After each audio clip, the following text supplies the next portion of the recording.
about anything.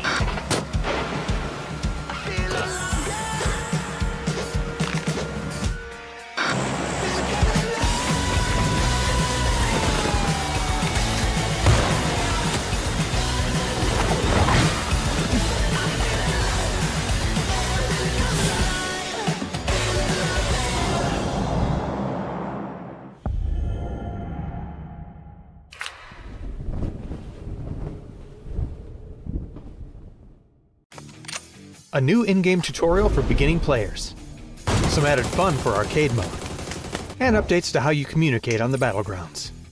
All this and more as we dive into the Update 42.2 patch report. First up, we're giving Battlegrounds beginners a new crash course in how to play with a new in-game tutorial. The tutorial will take beginners through the core PUBG gameplay loop of landing, looting, and surviving, while teaching all the things a successful survivor needs to look out for. The tutorial is broken up into different chapters, and the entire experience should take a new player about 10 minutes to complete. You'll be walked through all the fundamentals by a special AI squadmate, who will rate your performance and let you know how you did and what you need to work on still through text and voice feedback. There are even rewards for completing the tutorial based on your rank. Whoever said learning wasn't rewarding? Next, 2 games are coming to arcade mode in this update. First, Hot Drop is making its chaotic return, forcing you and lots of enemies to drop into one small but highly contested area. The chaos begins from the moment your boots touch, so grab what you can quickly and, well, good luck. The other game mode is Solo Deathmatch, where you are your own team up against up to 13 other players. It's every lone survivor for themselves in an all-out battle for points as you get kills, die, and respawn, all while trying to rack up as many points as possible. These modes are only available for limited times, but be sure to check out the patch notes page for details. Communication just got a bit quicker and clearer with the new radio message system. Players now have access to more options for communicating with their teammates if voice chat isn't an option for them, or they just need to get a message across clearly. This also includes updates to the world and item markers, and a refinement to the markers overall. So give it a try next time you need to tell your buddy exactly where they missed that level 3 vest. And console players will be seeing the graphical improvements and out-game menu loading speed improvements we mentioned in the roadmap during July. So be sure to send us some of those pretty new screenshots on our socials. And even more console updates are coming soon, so keep an eye on future patch notes.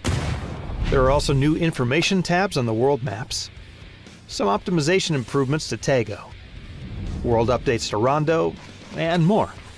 So be sure to check out the patch notes for full details. Update 42.2 is here, so embrace chaos in Hot Drop, push some new pals toward the tutorial, and take the lead when communicating with your squad. We'll see you on the battlegrounds.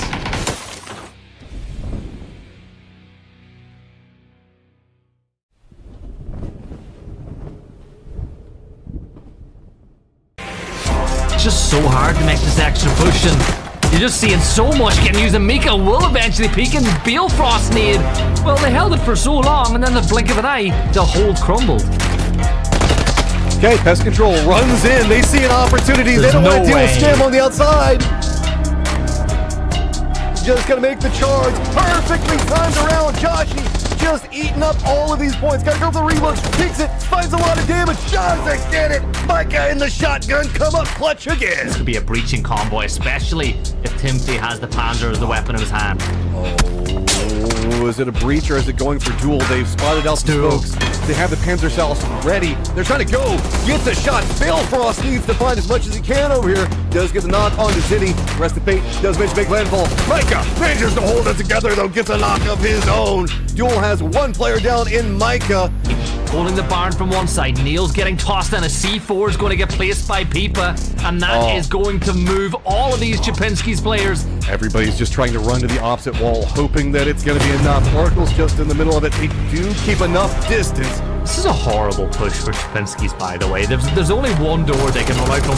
There's the first knock. Lewis gets the second. Pipa and Benya, the last two standing. Benya extends out with the Panzer, but through the smoke, Lewis is having a look. This could be brilliant for Chapinski's.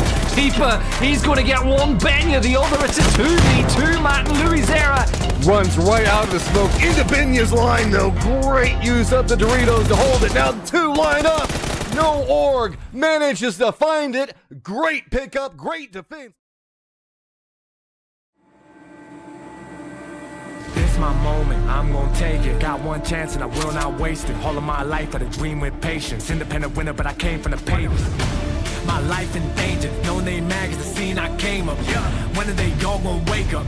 Told them all get they weight up. Wake up, wake up, wake up. When are they all gonna wake up?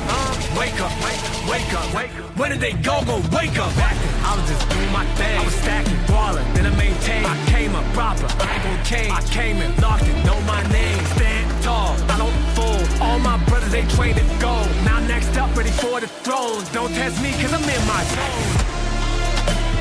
Don't test me, cause I'm in my zone.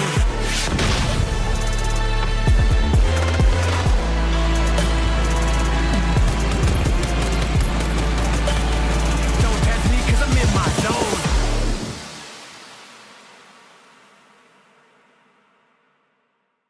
What is up, everyone, and welcome to the best show you're going to watch all day. Yes, it is PUBG Americas Series time, and well, what a time to be a fan of the Americas, right? You got Falcons leading the way at PGS, you got the NFL season starting soon, and even better than that, you got people like Poro on every broadcast you're going to watch. So Poro, what a time to be in the Americas. Putting in a lot of work right now, but not as much work as these guys are, as they are now in their fourth week of trying to make sure that they get themselves qualified for these PAS playoffs and trying to push themselves up, give them a better shot at making those finals by giving themselves more opportunities to play. But a lot of teams that are up at the top of the leaderboard missing out here today, so maybe some of the teams that are kind of more towards the bottom can make some moves. Missing out or taking a tactical break, I'm not quite sure which it is going to be, but whichever one it is, we still have a couple of the teams at the top of the leaderboard overall that are trying to make that push to maybe grab themselves one of those final automatic, playoff spots that we have going through. But Poro, this is kind of the meat and bones of it now. We're in week 4 out of a 5-week block. So a lot of these teams do enough tonight, and they're going to be safely through into at least the playoff stage of PAS. And that's what you want, right? You want to be one of the top 20 teams so that you can make at least those playoffs, give yourself at least a little bit of a chance to get into that PAS final and get the opportunity to play for some of that prize money and maybe even a PGS spot or PGC spot. Who can say what you can accomplish if you just find yourself up there? But starting to run out of time, so these teams that are trying to make these late season runs, they got to get moving now. That is exactly it, and it is just 1 week of scrims and a cup left after this one. So if you want to take part, if you want a chance to get casted on the main channel, sign your team up and see if you can qualify through the scrims next week and maybe play in the final cup where there might still be a chance for you to qualify through to those finals. One of my favorite things though about these cups, Poro, is the fact that this is a prize pool that Falcons, Liquid, the top teams in the Americas can't compete for. This is only for the teams that run the gauntlet. And it's a nice little piece of the pie that's just for them. It is nice, isn't it? You get a little chunk of change to line your pockets before going into the bigger show in PAS. But these are your teams that are participating today. So far, through the first few weeks, it has definitely been the Circle 9 and Duel show. And they are here once again. So we'll see if they can extend their lead over the rest of the lobby, or if they could just start kind of causing problems for maybe some other teams that they don't like. Yeah, it's definitely worth keeping an eye on. We do have some teams returning for the first time in this PAS series. Teams like Bonje de Gallo, we've not seen them through the cups at all. I think we're also seeing AKA for one of the first times tonight. And then another team, Mighty Gods, that we've not seen take part in the cups. They are all making their debut tonight with the opportunity of qualifying through to PAS proper. And you know what? I've missed Bonje de Gallo. We've seen a lot of them over the last few years when it comes to at least the early stages of PAS, Poro. One of my favorite player names of all time to ever say, Mr. Batungus, is with Bunch of DeGaio, and hopefully we get to see him pop off so I can say that name once again. It's just so much fun to say, dude. Yeah, 100%. Look, there's lots of fun names to say, and there's a guy called Sexy in the lobby tonight, so you've also got that one as well. But remember, top 20 teams overall from this cup leaderboard can qualify through. So teams like, Gosu, they're sitting on that cut line right now. They're playing tonight. Overpowered, not in the lobby. Boundary, not in the lobby, nor Antarctic. With 2 weeks left to go at a 25-point cut line at the moment, there is a chance that a team playing their first cup tonight could make it into those in the PAS playoffs, right? Definitely an opportunity. You see that 20-point or the 20th place cut line is 25 points. That's one decent day. That's one decent game, really. That's a win and you're in almost. It feels like is definitely hovering pretty low. So we'll be keeping an eye on that more so next week than this week, but. Definitely keeping at least one eye on it, as you said, a lot of these teams that are kind of down there towards the bottom, not here today, so not going to be able to add to that total. As you see, who is it? Okay, it's Gasu that's right now on the cut line. Yeah, and they of course are in the lobby tonight. Chapinski's just ahead of them, and for nothing, last minute roster, neither of those sides, nor the Jacksonville 67ers, which I know you're so disappointed you're not getting to cast tonight. It was Matt got to cast the 67ers last week, but either way, that is your overall cup leaderboard. Like we said, the top 20 teams go through, and then I think maybe first and maybe second get the bye through the playoffs to join the 7 or 8 other teams that are going to get that automatic invite, whether they're regional partner teams or competing internationally. But 5 maps on the night, Poro, right? We're used to that system now. It's been going on all year long. It's not a surprise. It kind of does make a little bit more randomness, right? Because you feel like with 6 maps, you're comfortable. I feel like with 5, 1 bad map, 2 bad maps, you could get really punished for it.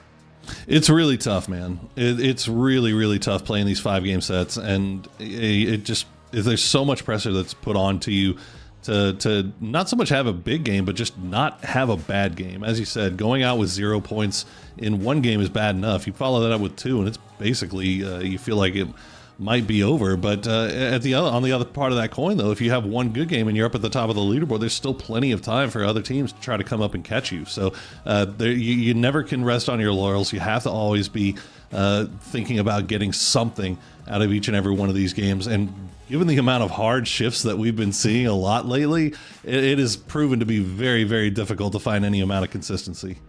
Yeah, it seems like whatever they done when they were getting rid of that land ratio shift in Phase 4 has just made pandemonium when it comes to circles.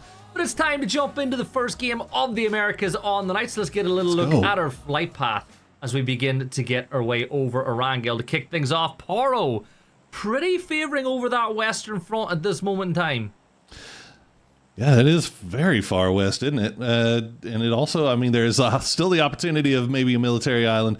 We'll see how it goes, but I'm also keeping an eye. This is the one thing that you never really know, right, is with the lobby changing every single week, they've got a very limited amount of time to kind of figure out what drop spots are going to be, how they're going to share this map, and try to avoid each other for the most part. Now, obviously, the bigger squads in there, like Circle 9, like Duel, everybody kind of knows where they're going to be, so they know to avoid that. But it's the guys that are going to be here for the first time, right? That those are the ones where you're maybe not so sure and maybe just don't have a good read on exactly where to expect them.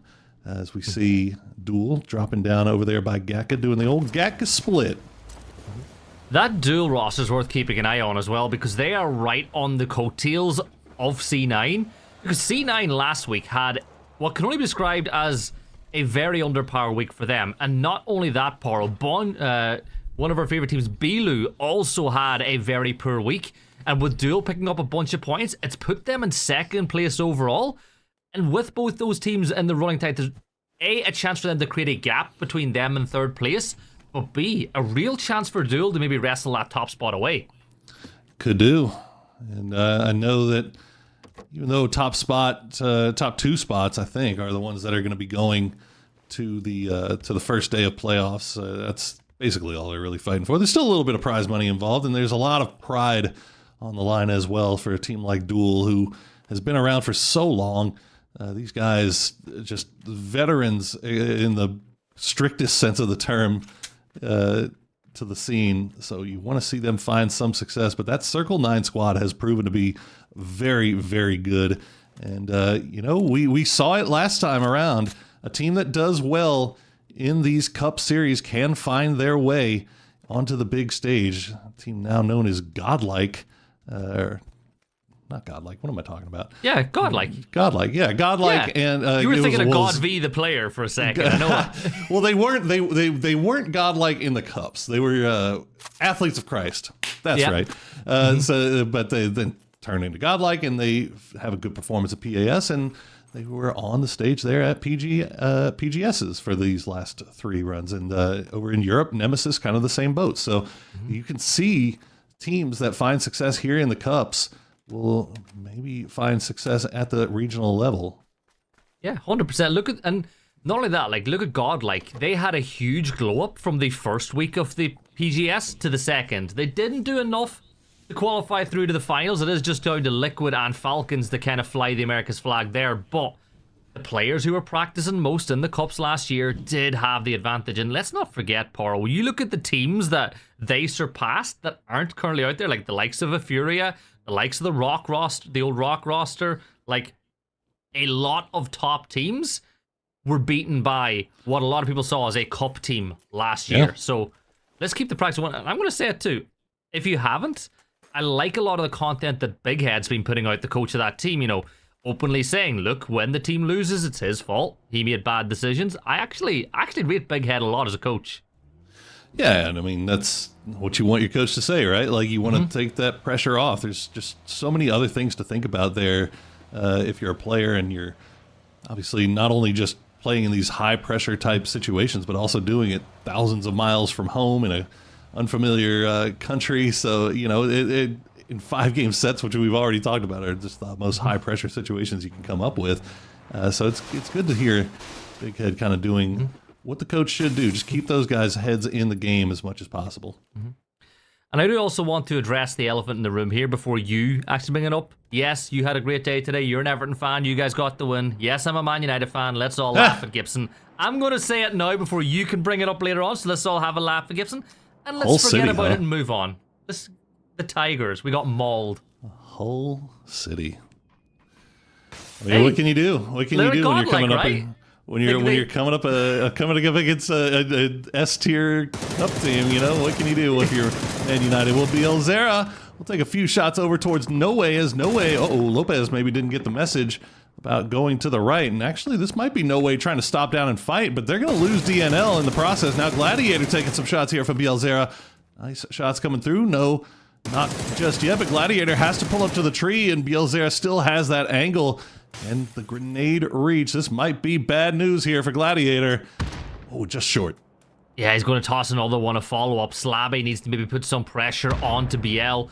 Gladiator's UAZ is pretty much decommissioned at this point, so he needs his teammate to help him out a little bit. Loki, further away. The rest of the team are currently migrating here from the Dirty Dozen as they work their way to this bridge camp. And elsewhere around the map, it looks like the Earthworms are bringing the battle towards Duel, and Wooly is going to draw first blood, steps on up, gets a second, shifts his attention over to Hooligan, almost gets him, but Worms down to 2, Poro. Not sure who brought the battle to who. In this case, you see Earthworms dug in deep, as their name would suggest, but the rest of Duel now starting to arrive from that field side, and they will spot out Lan. And now Mika has arrived inside the warehouse itself, but he's not going to spot out Hooligan, who is still in there, and Duel just sending it in one by one here, and they're paying the price for it. Yeah, they're kind of making the same mistakes that we just saw Worm make whenever they're pushing up against Wooly. So maybe Penta, what a molly. He tossed a good molly, and we spoke, I think it was you and I spoke about it a little bit on the PGS we worked, but it was, we are seeing so much molly play now compared to like a year or two ago. And that's just another example of it, showing that an old dog like Penta can learn new tricks.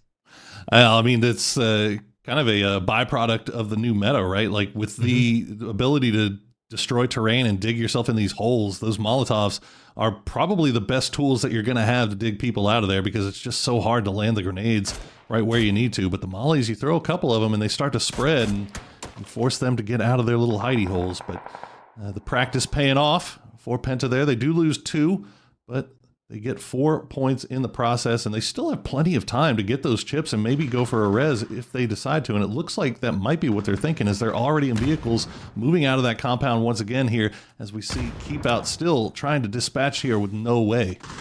Yeah, 17 moving on up. Gladiator will try to backfill. He gets an angle, but Slabby will find one as Rads trades back Lopez. So this bridge camp is still ongoing from earlier on today. 17. He's going to try deal with Gladiator on the other side as he tosses an aid to where 17 was, not where he's going to be, but 17 has all the benefits of these rails that are going to protect him from some of these shots. He will hit the headshot on the Gladiator, and things not looking good for No Way as Loki is going to try and move in here now and help out 17. I did like the idea. There from Gladiator for going that side flanking angle, but the problem is if you get caught out, you are on an island, and unfortunately was not able to do as much damage as maybe he was hoping for, and they should be able to reset. Now Slabby all by himself. Why not throw a little bit of red zone action into this as well, just to make it a little bit more crazy. Slabby will just retreat to the water. Maybe hoping he'll get a shift now as well that can kind of keep him in the game. I wanted to point out while that was going on, MTG, the Mighty Gods, rocked up on Duel. They got the kill on the Penta, and all 4 players were hunting Balefrost as he headed to Primo. I think he might have a couple of the blue chips. He's definitely got at least 2. Yeah, he doesn't have the other one. They lost that player as the Mighty Gods picked up that kill. But hey, if he can get his teammates back in, Phase 1, Phase 2, land in Primorsk if the plane allows it, they might just be able to get looted up and back into the fight. Get him back up to 3 at least. We'll see how it goes here. There's still plenty of space for them to come in, especially if MTG is going to leave that ferry pier, which it looks like they are. Circle 9, meanwhile, arriving into this Pachinki hillside, which is shockingly wide open. They do have a BRDM to play around here, whereas we're starting to come to know it as the top 3 RDM. It feels like once you get that vehicle, you are just destined for a late game appearance, as we see Gosu trying to repel the invaders of CDK. Yeah, it looks like they will manage to get that kill as 008W is going to play on the edge behind that UAZ as the nades are going to get tossed this way. The bounce is good, but 00 is already moved out of this position. Playing on the rocks, it's a really difficult to kind of read where CDK could pick up from here with all these different mounds providing so much cover for him. And he's going to toss himself a blue zone in. That should buy him a little bit of time to make up his mind for his next move. But for that BRDM clip, it was like something you would have seen David Attenborough narrate over. You know, the mama bear with all the cubs coming up over the hill line, protecting the pack. Just migratory patterns. Yeah. Migratory patterns with the BRDM. I will say that they're, I joke with the top 3 RDM, but no, you don't. You're 100% right. Well, it still, though, it does feel like there is a level of skill to knowing how to play around the BRDM and not, use it as a scouting implement, but also not get close enough to where you can get absolutely roasted, not putting yourselves in a position where just a number of teams can just shoot you down. Like, there's some tact to using it. It's not like you can just drive into the middle of everything and get away with it. Like, you've got to be smart about it, especially in the early game when there's still 52 players left alive. Well, unless you're playing for Geeky, they can just drive into anything with a BRDM, it seems, and not get hit too hard.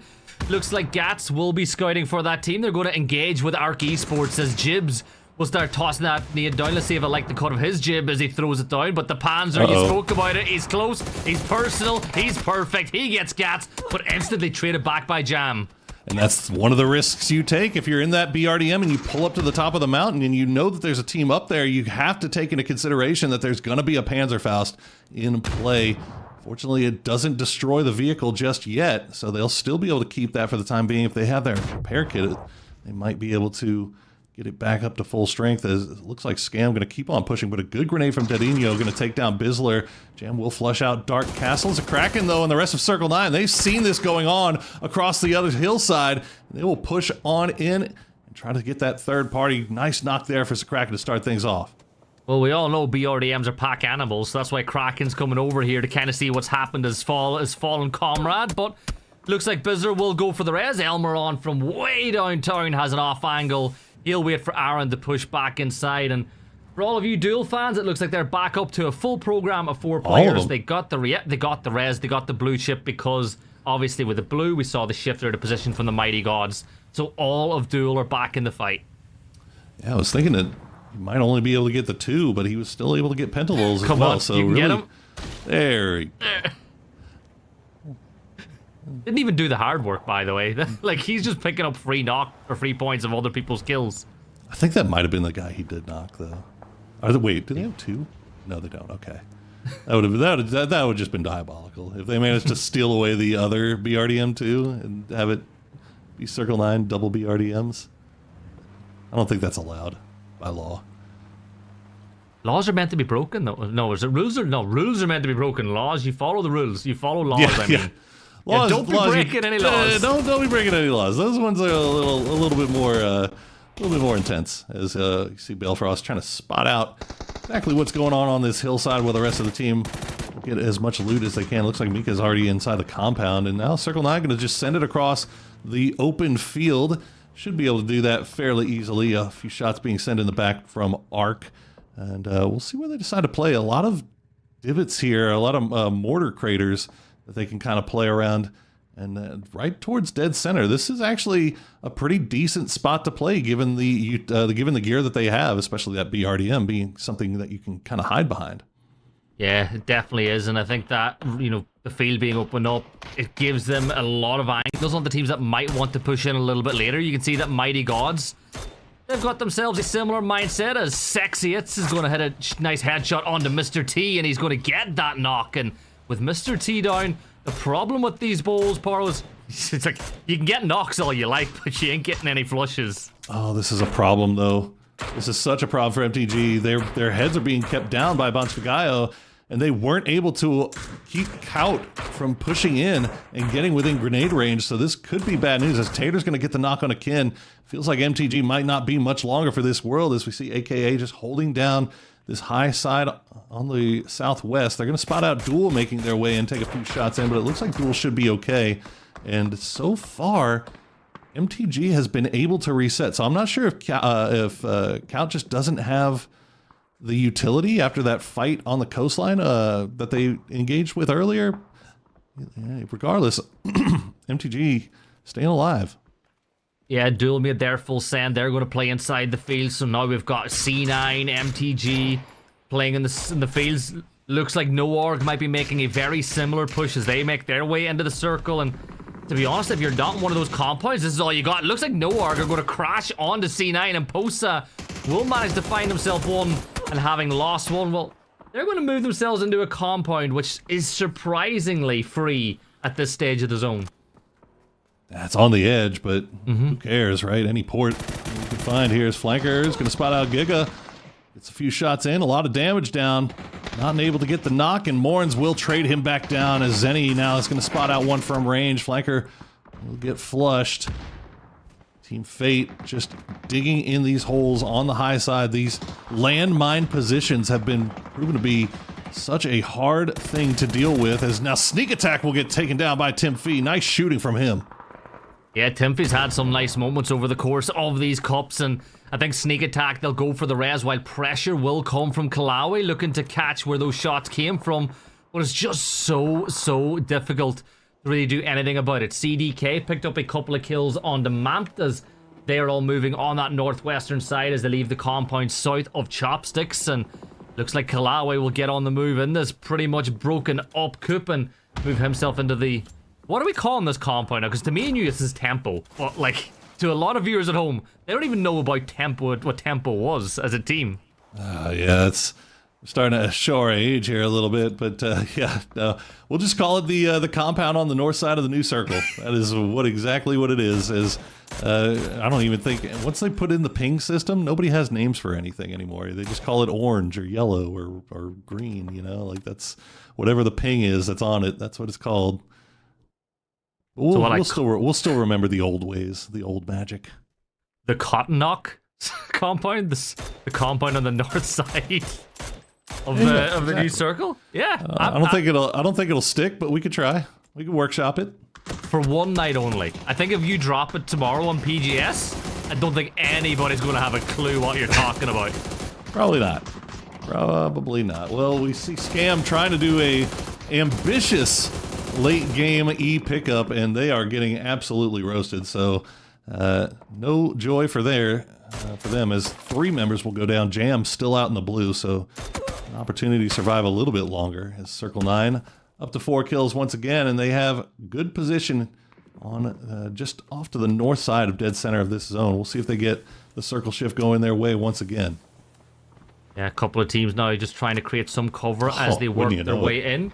Circle shifts beautifully onto C9, who I'm going to say it very ironically, because it usually is unironically, but ironically, they've not been in very many Circle 9s at all. The majority of their points come from kills. They very rarely make it into the top 8, but I think now as we get closer and closer to the end, with a position like this, we should hopefully see them maybe make it into the top 4, which would be a rarity.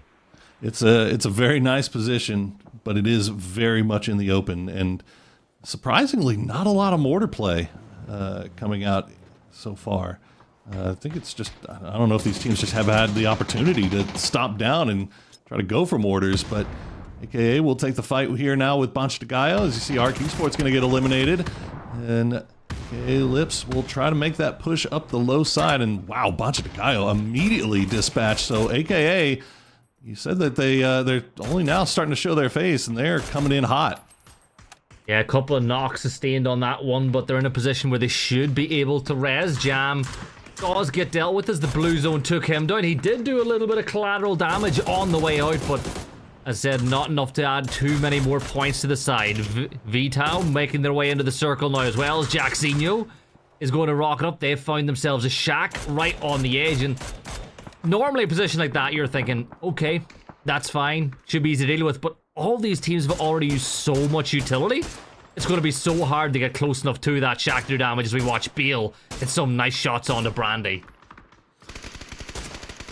The zombie duel just refused to stay dead, as Mika will get knocked there by Ken.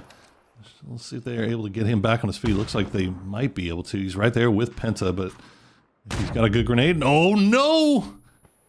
He hits the grenade, but Rads finally will throw that grenade in return over to court towards Ken. CDK does get eliminated. Duel immediately. Nice return grenade after getting that first knock, and Penta's going to get finished off by Bielzera now from Kaut. So Kaut, I question why they didn't do much about MTG, but they're holding the line now. They're looking pretty good. Yeah, they've been playing in this position for a long time now, and as you were, maybe they didn't have all the utility they'd like to have to deal with teams, but they're still in a pretty good spot as far as the next circle's going to go. Tiago, last player up now for AKA. You can see Mampt not too far away. Tater isn't too far either, but he is looking a little bit more towards the center of the circle than what's behind him. But for all these teams rotating in, majority on foot, some of them do have coups available. This is a tough move. Like, everybody in the lobby is going to shoot at these teams once they come down off that hill.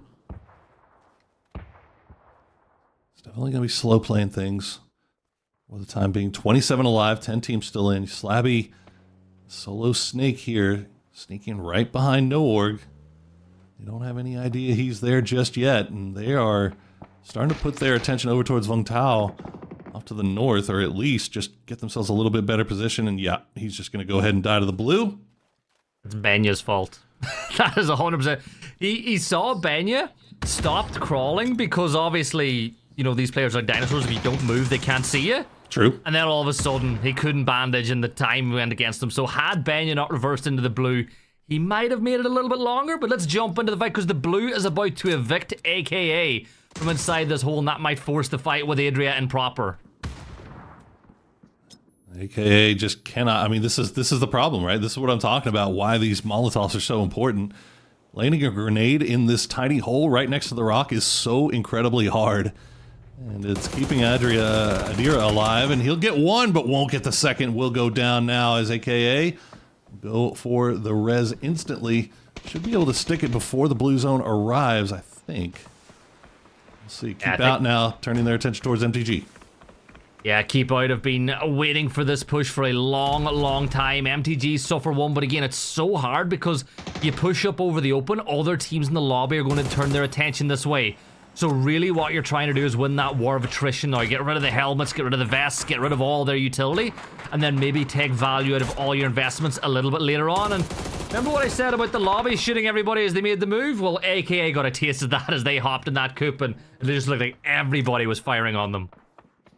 It's a nice game for Gosu to start things off here. 6 kills already. We'll see if they can find a way in from that northern side. The problem for them is that C9, no org, Vital all looking over in their direction. As at least NRG will force Vital to peek back down once again. So the wide open field to start things off. It's putting these guys on notice that this is going to set itself up to be a difficult day. Yeah, and I think for Alan, this is tough, right? Because every time he peeks up, he's getting shot from elsewhere. Posa from C9, still inside the circle with 7 teams left alive. He's got his attention turned firmly towards Giga, who've already used a lot of the utility they've had in their back pocket. Posa's got a couple of smokes and a stun grenade to work with, but he does have himself in the game, which is probably the most important thing. Giga, they move up to the shack as maybe a stopping point for now, a staging post for their next move, and it looks like Sneak Attack is the one that's going to make that push directly in towards DraftKing. And well, DraftKing had the perfect friend in Posa on the other side to shoot him down as he made his move, but the explosion will take down him, and that might just open up a push from the rest of Giga. Oh, nope. Never mind. NRG gets the angle, and that'll do it for Giga. And we'll see if Kraken can get these guys back on their feet. He should be able to, I think, unless they're on multiple knocks, but I don't think they should be. And yeah, just gently pull in there. Make sure you don't run your own teammate over. And well, now we know what the pecking order is. DraftKing gets first, and Posa's going to be second. Well, what would you do in that situation? Make them rock, paper, scissors. Well, think about it this way. That's what they did. Think about what you can do now. You get back in the BRDM, you've got your NRG. teammate back up, you park, it's easy. Anyways, you can see no org, they're making their full send up, they realize what's happening. You see DraftKing, you got him back up on his feet, you got to make it work now, you got to make sure you made the right pick as Benya gets in the coop, and Kraken shoves him into the nade, showing exactly what that BRDM can do. We see it used as a backboard, we see it used to just basically move people into an area of destruction. Oh my goodness. And Kraken throws the perfect nade in. Full value from that BRDM so far. No org. Just feels like it was just a little bit too late. I mean, the call was correct. Like they knew that they had C9 pretty much dead to rights, but they took that half a moment of pause before making the send over there and allowed DraftKing to get back on his feet and turn it into a 2-man front, and they just could not take them down. So once again, well held by C9, up to 8 kills now as MTG up to 6. They're surviving. They've been surviving next to Count for quite some time now. Bielzera has been taken down 17, and what's that second player there? It's Lol. Yeah. Well, it is actual trench warfare that we're watching here, right? It's like the second that Keep Out or MTG, the Mighty Gods, step up over that ridgeline, everyone's going to shoot at them, so they need to hold their spot. That nade is good. That one might be a little bit better. It gets the knock on to Mr. T, and you'll see Quadro fall, leaving Lewis as the only player standing. Timothy fell. Hater running up through the open ground, does a little bit of damage onto Lewis, but Lewis will step up and knock him down, and that might open the door for Keep Out, knowing there's only one Mighty God left. I mean, that is just such a tough push there for Team Fate. How do you get that guy? He's inside of that little tiny trench hole. The DraftKing immediately arriving in the BRDM. They want all of the smoke. They're going to come in and they're going to find it. Big fight from C9. Will take down Vital, and that is now 11 kills for Circle 9. And they are looking, they're going to get the Circle 2? Why not? Top 3 RDM stands true once again. Well, they're going to get the win here. I think it'd be very, very strange if they didn't. They're going to get all their reses as well because these players don't have any real ability to move over towards them. So, yeah, well done C9 winning the first game. But the real question is, can Lewis win this war that they've been having with Keep Out for what feels like almost 15, 20 minutes now? DraftKing will keep on looting. But, like, for C9, there's 2 options here. You play patient, you get the win.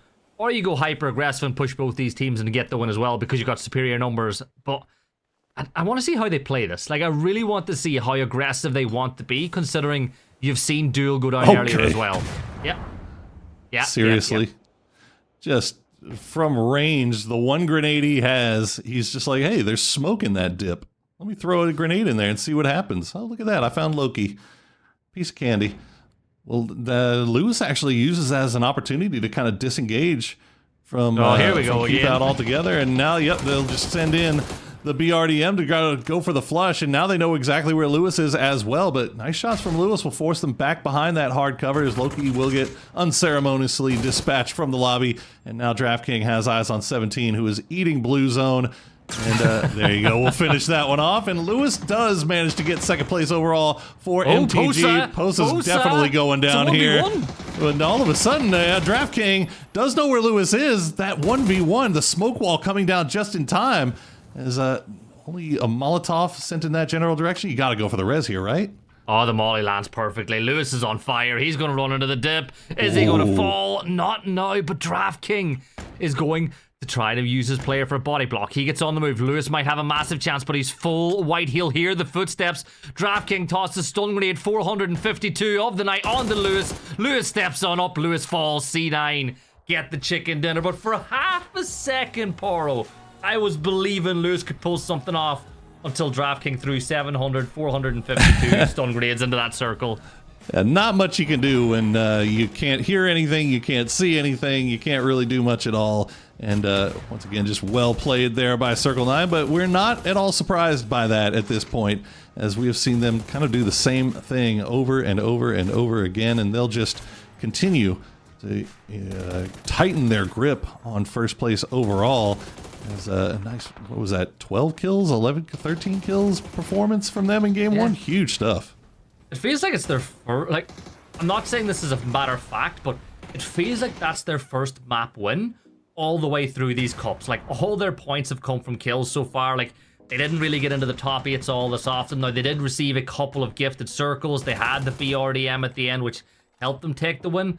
But the thing is, in a cup lobby, when you have the team that they have, you can just stomp on people without necessarily playing for the chicken. There's like 14 kills, 24 points overall, and like, I just don't see any way they could have lost that game from the position they found themselves in from phase 3 on. And again, it was just playing around the BRDM correctly, right? Like you can when you have that BRDM, you can take it into the open fields like that and play in those divots and ditches because you're not expecting a team with a Panzerfaust to be right at the top of the hill or 5 teams with M249s just spraying you down. Like that's kind of the actual best place to play if you have that BRDM, is in the middle of the open field, because it kind of gives you that cover, but it also prevents other teams from really taking it down as easily or quickly as they maybe would want to. I do want to add, though, a lot of the kills they got with a BRDM, they were, how do I say it properly, very careful. It was some of like the most patient and slow runovers you've ever seen to confirm kills, to make sure you got the perfect middle of that BRDM. But again, just shows what you can do when you have that vehicle in the top 3. But Poro, do you hear that? No? No, all right, I don't well, hear it's anything. just someone whispering, telling him it's time to take a break. We'll be back in a few minutes.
A new in-game tutorial for beginning players, some added fun for arcade mode, and updates to how you communicate on the battlegrounds. All this and more as we dive into the Update 42.2 patch report. First up, We're giving Battlegrounds beginners a new crash course in how to play with a new in-game tutorial. The tutorial will take beginners through the core PUBG gameplay loop of landing, looting, and surviving, while teaching all the things a successful survivor needs to look out for. The tutorial is broken up into different chapters, and the entire experience should take a new player about 10 minutes to complete. You'll be walked through all the fundamentals by a special AI squad mate, who will rate your performance and let you know how you did and what you need to work on still through text and voice feedback. There are even rewards for completing the tutorial based on your rank. Whoever said learning wasn't rewarding? Next, 2 games are coming to arcade mode in this update. First, Hot Drop is making its chaotic return, forcing you and lots of enemies to drop into one small but highly contested area. The chaos begins from the moment your boots touch, so grab what you can quickly and, well, good luck. The other game mode is Solo Deathmatch, where you are your own team up against up to 13 other players. It's every lone survivor for themselves in an all-out battle for points as you get kills, die, and respawn, all while trying to rack up as many points as possible. These modes are only available for a limited time, so be sure to check out the patch notes page for details. Communication just got a bit quicker and clearer with the new radio message system. Players now have access to more options for communicating with their teammates if voice chat isn't an option for them, or they just need to get a message across clearly. This also includes updates to the world and item markers, and a refinement to the markers overall. So give it a try next time you need to tell your buddy exactly where they missed that level 3 vest. And console players will be seeing the graphical improvements and out-game menu loading speed improvements we mentioned in the roadmap during July. So be sure to send us some of those pretty new screenshots on our socials.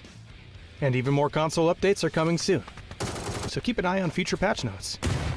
There are also new information tabs on the world maps, some optimization improvements to Tago, world updates to Rondo, and more. So be sure to check out the patch notes for full details. Update 42.2 is here, so embrace chaos in Hot Drop, push some new pals toward the tutorial, and take the lead when communicating with your squad. We'll see you on the battlegrounds.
my moment, I'm gonna take it. Got one chance and I will not waste it. All of my life I had a dream with patience. Independent winner, but I came from the pavement. My life in danger, no name mags, the scene I came up. When are they all gonna wake up? Told them all get they weight up. Wake up, wake up, wake up. When are they all gonna wake up? Wake up, wake up. When are they all gonna wake up? I was just doing my thing. I was stacking, brawling, then I maintained. I came up proper, I ain't gon' change. I came in, locked it, know my name. Stand tall, I don't fold. All my brothers, they trained to go. Now next up, ready for the throne. Don't test me, cause I'm in my zone. Don't test me, cause I'm in my zone.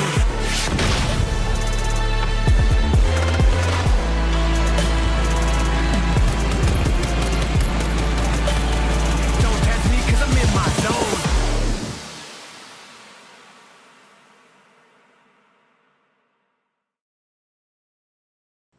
Circle 9 lived up to their name in the first map of the night and actually made it all the way to Circle 9 and took the win with a little bit of a helping hand. Well, I say a little bit, poor way. They got a lot of help from that BRDM they got in Circle 2 as they rode that thing all the way through to victory. And hey, why not? Because if it's in the game, you got to take advantage.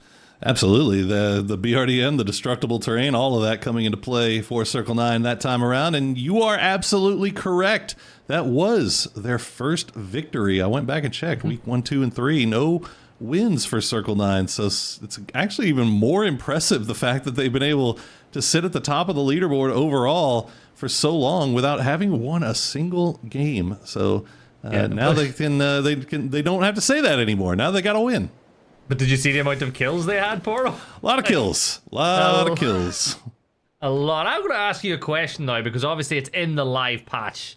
The RPD's in play, the LMGs are there. Obviously, we still use event for this, but man, I'm going to say it.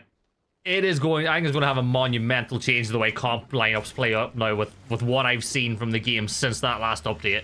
It's going to be big, man. It's going to make playing Edge a lot more difficult, and when you incorporate that on top of the landmines and the trapdoor spider things that we've been seeing, like where teams can just take the top of a hill. So okay, that's a circle all the way over there on the west. Goodness gracious. But yeah, Batungus.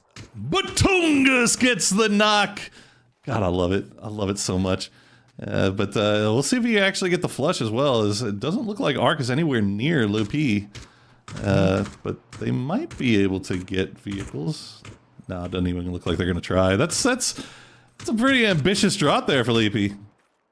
Yeah, well, it didn't really go well for him, did it? He's down and out. And looking at where all this action's kind of happening over by Picado, like, there probably isn't really going to be much of a chance to go ahead and get that rose, as Lippy has been dealt with. But yeah, getting back on the top. Might be able to get that blue chip.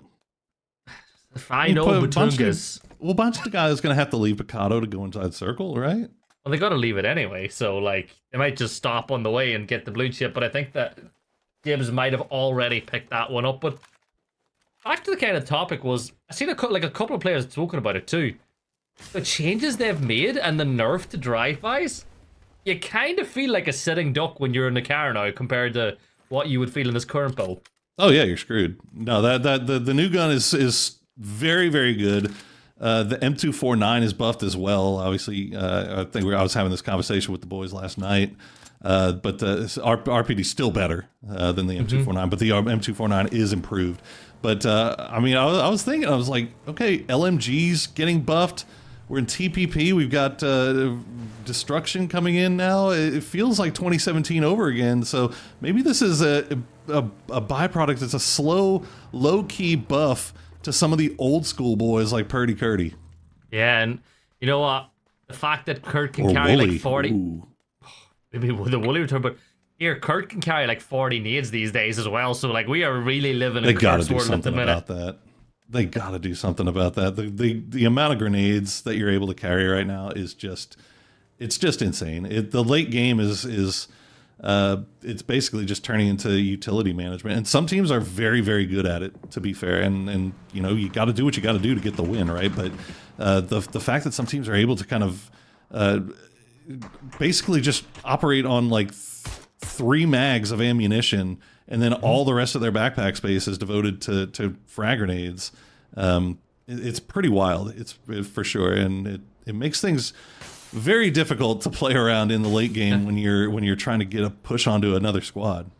Well, I remember like 3 years ago, like a player would feel like they needed to carry 210 rounds. Like you'd carry both your weapons would be running off the same ammo type, and you'd carry 200 rounds plus. Now we're seeing players carry like what 190 or sorry 110, 120. Full clip and 120. That's about all you're gonna need. Because to be fair, like you're gonna be moving around, right? You'll be able to find more ammo off of boxes, but you have to leave that extra space for utility because utility is so important for the late game. Not just grenades, but smokes as well. Yeah, smoke grenades, stun grenades, and even the mollies. Like we've seen, like mollies take up quite a bit of space as well, and they have become really prevalent with people using the dips. But look, I'm sure that balancing changes like that will be made over time. The patch notes did say that they're going to be kind of looking at the way people play and adjusting accordingly. One thing's for sure, Jacksinho is hopefully going to adjust his angle onto map to maybe use that M249. Look, we're speaking about it, right? Another buff for the LMG, speaking about rounds. You can carry 120 in one magazine, but look at how quickly you go through it. Go through very quickly, and no backup there for Jacksinho, so they'll continue to move around. But it looks like Mam might be stopping down on this, and yeah, they did. I think they maybe realized that they had Vung Tao in a little bit of a split, and fortunately for Alan, he's able to dip on out with the entire left side of his vehicle just pretty much thrashed.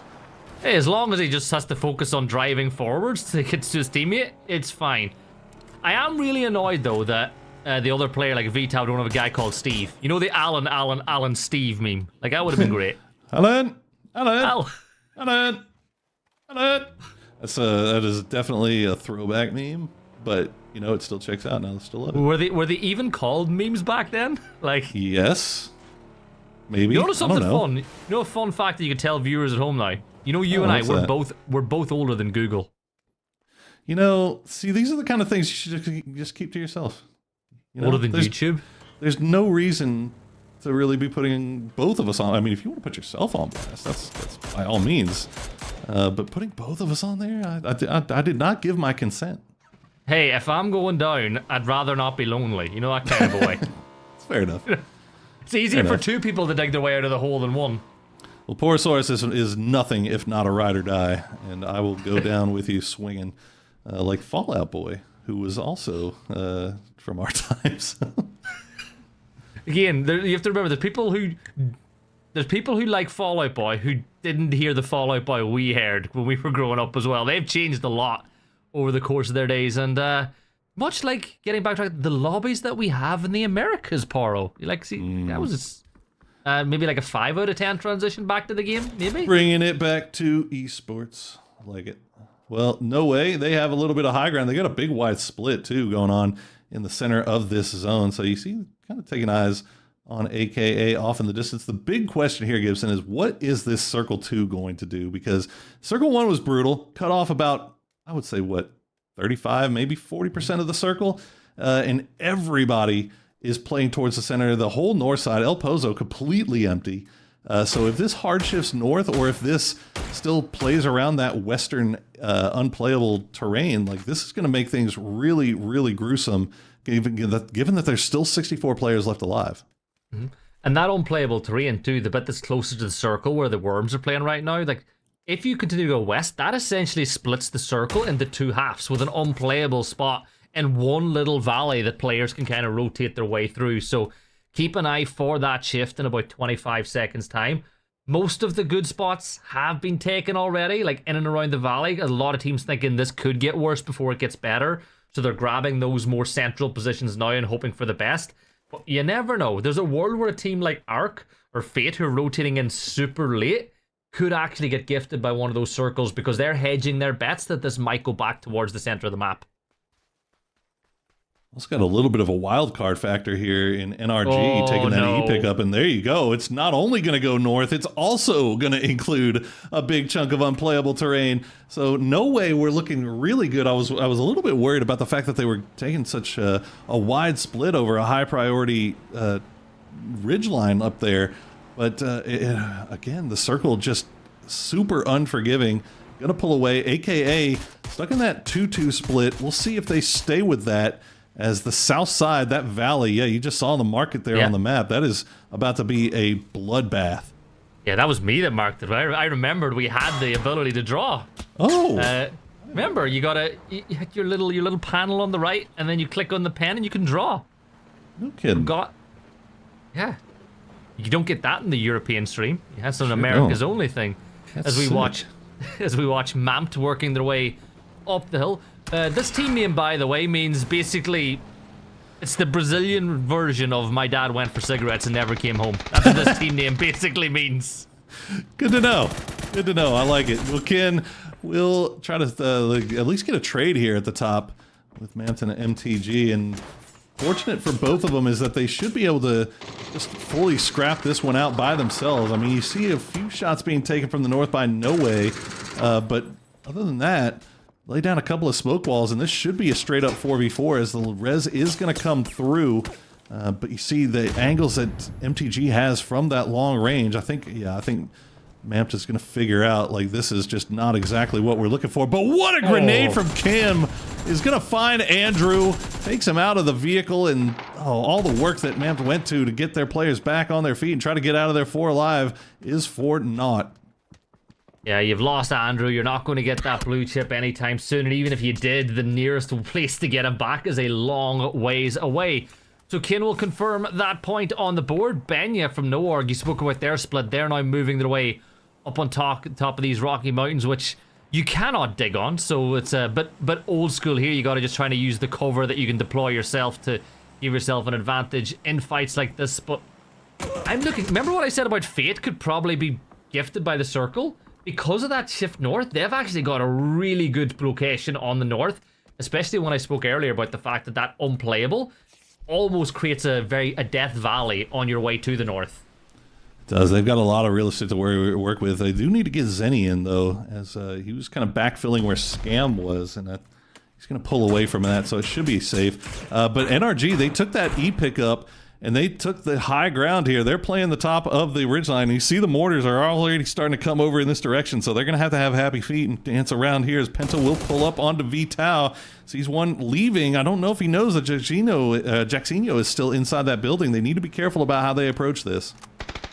Yeah, Penta's not going to, take too much of a risk just yet. They think that could be a chance as a player there. The worms have Yeah, the circle just got worse, by the way. Oh, man. It got real. So remember that little death valley? Anybody trying to push up this area of the map's going to get shots coming from here and here. And then, like, way up to the north, you can see Scammer probably going to try to rotate into backfill from that section. But look at all these teams that are trying to make that rotate now because they know that this path is death. It's brutal. Yeah, it's going to be tough. And Duel trying to take this fight on the edge of zone. There you go. Penta will find Jacksinho, wins that 1v1. 21 HP left to spare, and now all of a sudden, Vung Tao is down to 2. As we see Circle 9, they're running into a little bit of early game struggles here. They're going to lose BL. DraftKings should be able to escape. Yeah. I just realized something else, Paro. When we draw, our mugshot comes up on the broadcast for viewers at home to see that it's me drawing. I just saw my face drawing across, like traveling across the map at the head of the snake of the line. That's worth price of admission alone. I like that. Yeah, good to know. I gotta make sure that I remember what my PFP is, because Lord knows I've got a few questionable ones. Well, Team Fate are going to be able to hold off Scam. It was a little bit nerve-wracking there for a second, as they were very, very split up there on the north side, but now they've got to take a 2-front fight here, and CDK will take that first knock. Flanker going to try to do all he can to keep QDL behind that rock, but he's going to get knocked low, and he has to try to escape here. 6 HP. He needs some support. He will go down to the grenade from QDL, but the rest of Fate has arrived. Yeah, Timfey, he's going to throw the smoke to maybe give him some cover. You can see that QDL, he's got a nade of his own, and if he can bounce it just right, he might get flanked right out of the fight, but Timfey, he catches the headshot and dips back into cover once more. The rest of Fate rotating in to help him out, and while this fight is going on, it's allowing teams like Scam to get on the move. You've got NCLS down for Mampt. Danny holding the line as Balefrost steps on him. Balefrost hits a nice couple of shots on the Danny, and Duel just ruining Mampt's day here on the south side of the circle. Just hit him with the flashbang at the worst possible time here. Kalawi swapping over to that Panzerfaust, but it looks like The Vung Tao will be, or at least WRX will be able to escape for now. While Per Diem withholders up on that northern side, trying to, as he said, they saw the fight going on between Fate and CDK, and they tried to get a better position to take advantage, and gets Tim Fee very low, not able to get the knock just yet. So we now cut over to Banch de Gallo, who's trying to make their way in from the southeast. Hasten with that Groza, but not a lot of rounds to work with. We spoke about things like this being a problem. 79 rounds of 7.62 that he can use with that crate weapon, but we'll realize that space has now opened up with one of those MTG players falling as we jump on board with Gladiator, who spotted dual rotating in the south. And again, Paro, just look at all the teams focused on the south side of the map, just trying to get as many points as they can, because they don't know how many placements are going to be available for them. Yeah, we knew it was going to be a Death Valley. Called it off pretty early, and the circles have just continued to force that to be the case, as the grenades are going to keep coming from no way, but they're going to be falling just a little bit short. But it's going to force Mika out of the smoke, and Pippa will get that knock. The flush will come through for Gladiator, so Duel now down to 2, as they are getting pressed from all sides here, alive only by the grace of the smokes. Yeah, and those smokes are going to go away pretty soon as well, depending on how many more they have in the back pocket. That phase 4 blue will start moving in 10 seconds as well. And well, guess what? They don't have a car. By the looks of it, Kaut don't have any either. They're going to have to go on foot from this point on as well if they want to make it into the circle. But you can see shots coming in from Noorg, from AKA, from Banch de Gallo. So, in the nicest way possible, I don't think there's much more left in this game for either of these two teams. Yeah, this feels like mutually assured destruction for sure, and AKA was on the mortar. There it is. I was waiting to see it. I knew it was going to be sent over here towards them, and there it's going to be. The 17 will go down. At least Rads was able to make his way across the road, but you see the damage coming through from the blue zone. Penta, I don't think, realizes that Rads has made his way across the road, but Balefrost looking over in this direction as well. This could be a very dirty flanking angle, but it's not going to matter. Lib maxing actually going to spot out. Oh, it's Lopez actually. So Pentalo will get credit for that kill on the Rads. Or do you think he uses headphones for that mortar kill? He might have. He might have. It's a very contentious topic right now. Yep. The headphone cords and mortars is, oh my goodness, MTG actually getting the recall onto Lewis here in the late game. He's going to go to that high ground and probably just lie prone forever, as Banch de Gallo still fighting from the south side. Earthworms has been third-partying just about every fight going on in this lobby. They managed to get a couple of kills for their trouble, but Paydem will go down, and yeah, nicely done here from Earthworms, as they're starting to take some losses here, but they're still collecting more points. Yeah, the vehicle explodes. It's just really another set of teams just trying to make something out of nothing as Hooligan picked up a first aid. He's going to go prone and try pop that one off, realizing the Bronco should keep his teammate alive for a little while longer. Hasten, we spoke about how his ammo situation wasn't the best in the world a little while ago, but Batungas, he might just be about to make something happen. Remember I spoke about players carrying lots of ammo? Batungas, he's old school. 230 rounds in reserve. No nades, no mollies. By the grace of his gun, he's going to make this work. Just spot out Hooligan as well. The shots come through, and a little bit dicey there, but does win it in the end. Now it's to turn his attention back over towards the other side, where AKA will take him down. Nice push there from Tiago, as the last duo from AKA. Duel's still alive in the blue. You don't think it's going to be for much longer. Yeah, Balefrost will bleed out. Pentalil now the last player left alive. And remember, we saw Lewis come in for MTG. He just went for the high ground. He's got nothing in his pockets. He's just got a good view, and that's about it. He doesn't even have time on his side either anymore. 25 seconds until the blue is going to close. 10 teams left alive. Make that 9 as Circle 9 are dropped. So, you know what? Lewis got a point. At the very worst, he's gotten 1 point. Hell yeah, he's got into placement. Maybe that's all you can ask for, as he will stay up there for as long as he will be allowed. NRG, meanwhile, they were on the other high ground to the south here. Were forced to push back down. They took a lot of damage. They took a lot of knocks. They did lose Vinny, but they've managed to keep all three up alive here, and already 3 points as well. They'll move in from the south, try to avoid the line of sight of Giga, as they continue to hold down that garage compound on the south side pretty much, well, all our hard cover compound positions are all right on the edge right now. Nobody playing towards the center right now. Yeah, and like you look at the way the center is, I think there's too many high ground positions that make it not worth your while playing just yet. So Yeah. we'll see a lot of these teams just continue to sit where they're at. Giga, I like their spot. I would like it NRG. more if they did. Yeah, I would like Giga's more if there was more spot. But yeah, NRG making that move, Power One. I think that they're just going to try and get to the end of the middle. They're just making their dive into this dip. Just make the send. Get whatever you can. Good thing they've got those smoke launchers ready and waiting to go, as they'll immediately drop down that concealment, keep themselves alive, keep themselves out of the view of Arc. We're all looking over in this direction. Giga now leaving their compound. I think they realize that there's a couple of solos over here, and Sneak Attack will find Tiago. Now it's just Dan Tadanu. Will get on the other side of that ridgeline, keep himself alive. Scam. Oh, Gat's going to steal that one away. Yeah, Scam, you look at the position they have in the north of the circle, nobody really bothering them, so they're kind of flourishing unbothered in their lane at this point in time as we watch this battle for the south. The Mighty Gods are eliminated, so there will not be any extra points for Lewis, but he got one, which is better than nothing. But maybe CDK's Charlie can do something here. He's still alive, the soul for their squad, and I think with all these teams around it, it's going to be so difficult. It's definitely, yeah, he's definitely not getting away with it now. He gets in the car, and he's just making his send for center. About the only option he's got left available to him is we'll see where the next circle decides to go. It's going to cut down to the south, so Scam, they've been looking good from that northern side for quite some time now. 3 kills already, but they're going to have to get on the move once again, and they have to know that Team Fate is in that compound, and they have to it's basically a game of chicken now between Scam and Arc as to who's going to make that first move. And I feel like Scam might be able to last out a little bit longer. Yeah, and you feel like for Arc, they either want to take that position that CDK is playing, or they play the road. So on that road, there's a little ridge line that they could play with their backs to the blue and kind of phase their way into the circle. But as you said, it's a waiting game. Neither team wants to make the first move, but I think Bizzler is going to make his send. He's going directly towards Charlie, realizing this is a spot that maybe his team wants. This is a sacrificial lamb move. He's going with a Panzer. He gets the kill.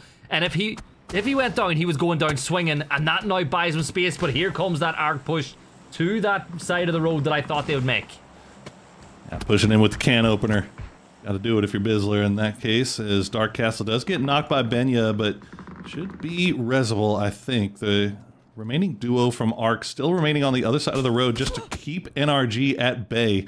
They don't want to allow them to get within grenade range for free, but eventually they are going to have to come across, and we'll see if Dark Castle and Jibs can hold the line, as now Scam is starting to look over in this direction as well. Yeah, I think that a lot of these teams want this position, right? You look a little bit towards the west, and it's the position you don't want to be in. No more, they're going to see it. The Bizzler sends in a couple of nades. That's going to get a kill. This should flush out. He's do a ton of damage onto the down players. The BZ inside will do even more. It forces Dark Castle out. The molly's being thrown as everyone's trying to steal this away. And that looks like the go signal. The dinner bell's been rung, and multiple teams now making their move off the back of it. Everybody trying to get within grenade range of what's going on here. Scam, R2N is going to get taken down by Pippa's Molotov here as Dark Castle staying alive. And now Scam has to turn their attention back over towards Fate. Fate does have that BRDM. He was going to hop out of it. The Panzerfaust won't take him down, but Gats will get taken down by Dark Castle. So the solo player still causing problems here for Arc. Giga wants to get involved, but now they're getting involved in a scrap with NRG as Tim Fee from Fate is coming over here to third-party that fight. Yeah, why not? Everybody get involved. Tater will get that knock onto Jam. You can see that Tater isn't going to be able to double down, though. He's going to get caught out by Bizzler, who's going to move for the rest. But Timfy, realizing that so many players of Scam are down and his teammates down, he'll wrap south or north Castle to get that position. Dark Castle, he's hiding. He's in the truck. He's in the bed of the truck, and that's just where he's going to play as long as he can. Well, it's just a bad read on the kill feed, though. I mean, he was in a 1v1 essentially there against Scam, and elected to just lie in the bed of the truck, as he said. That's going to allow Scam to maybe get a full reset here, as Scam knows that he's still there. They just don't know exactly where he is, and they don't want to go for the res until they figure it out. And there they go. He will get at least one flush off of that, but now Scam will be able to get R2N back on his feet. Oh, Bizzler! Oh, he had a sixth sense letting him know that this was not a safe res. Yeah, Aaron's going to go for they're going to get res now, though you'd imagine. Benya still alive for no work, but you're bang on. I think that there was some poor kill feed reading because he only got 1 point when there was the ability to maybe get 3 more with it. Want to confirm one of the downs and get that kill and the placement off the back of it, but no point crying over spilled milk. Benya will keep on this spot, but Giga need to move this way, so you feel like his race might be run. The big thing for Benya, though, he might fall and might be the next player to fall, but if he takes someone down with him, this could open it up for a scam win. Can't forget about Tim Fee either. He's just on that off angle. He's got all of the circle to himself, essentially, here. I mean, you got to imagine Scam probably, now that they're reset, will work back up towards the north. Try to find some ridges that they can play around. Giga kind of doing the same thing. So nobody really wanting to overstep their bounds just yet. They'd rather just play along that cover line as long as they can. But Scam's going to get a great spot here to play, as Benya and Tim Fee will just lie prone and wait for somebody to slip up. Scam not really looking the best in the world when it comes to, that extra throwables, so they have no real lethals left in the back pocket. See, Aaron has 1 nade and 1 blue. There you go. They've used a lot of it. Benya is going to fall. That gets Tim Fee up to 3rd as you see Sneak Attack spotting out some shots. Remember, this is big for Giga because they are currently, or at least they were on that cutoff spot earlier on today. So as many points as they can get it gets real kind of security between them and that cutoff spot going into the last week of Cups as well. So they need to maximize this number advantage in this second game of the day. Absolutely.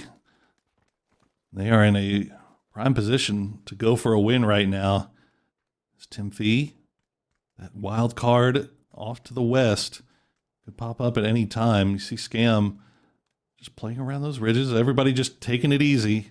The win is in sight. Nobody wants to be the first one to make a mistake here.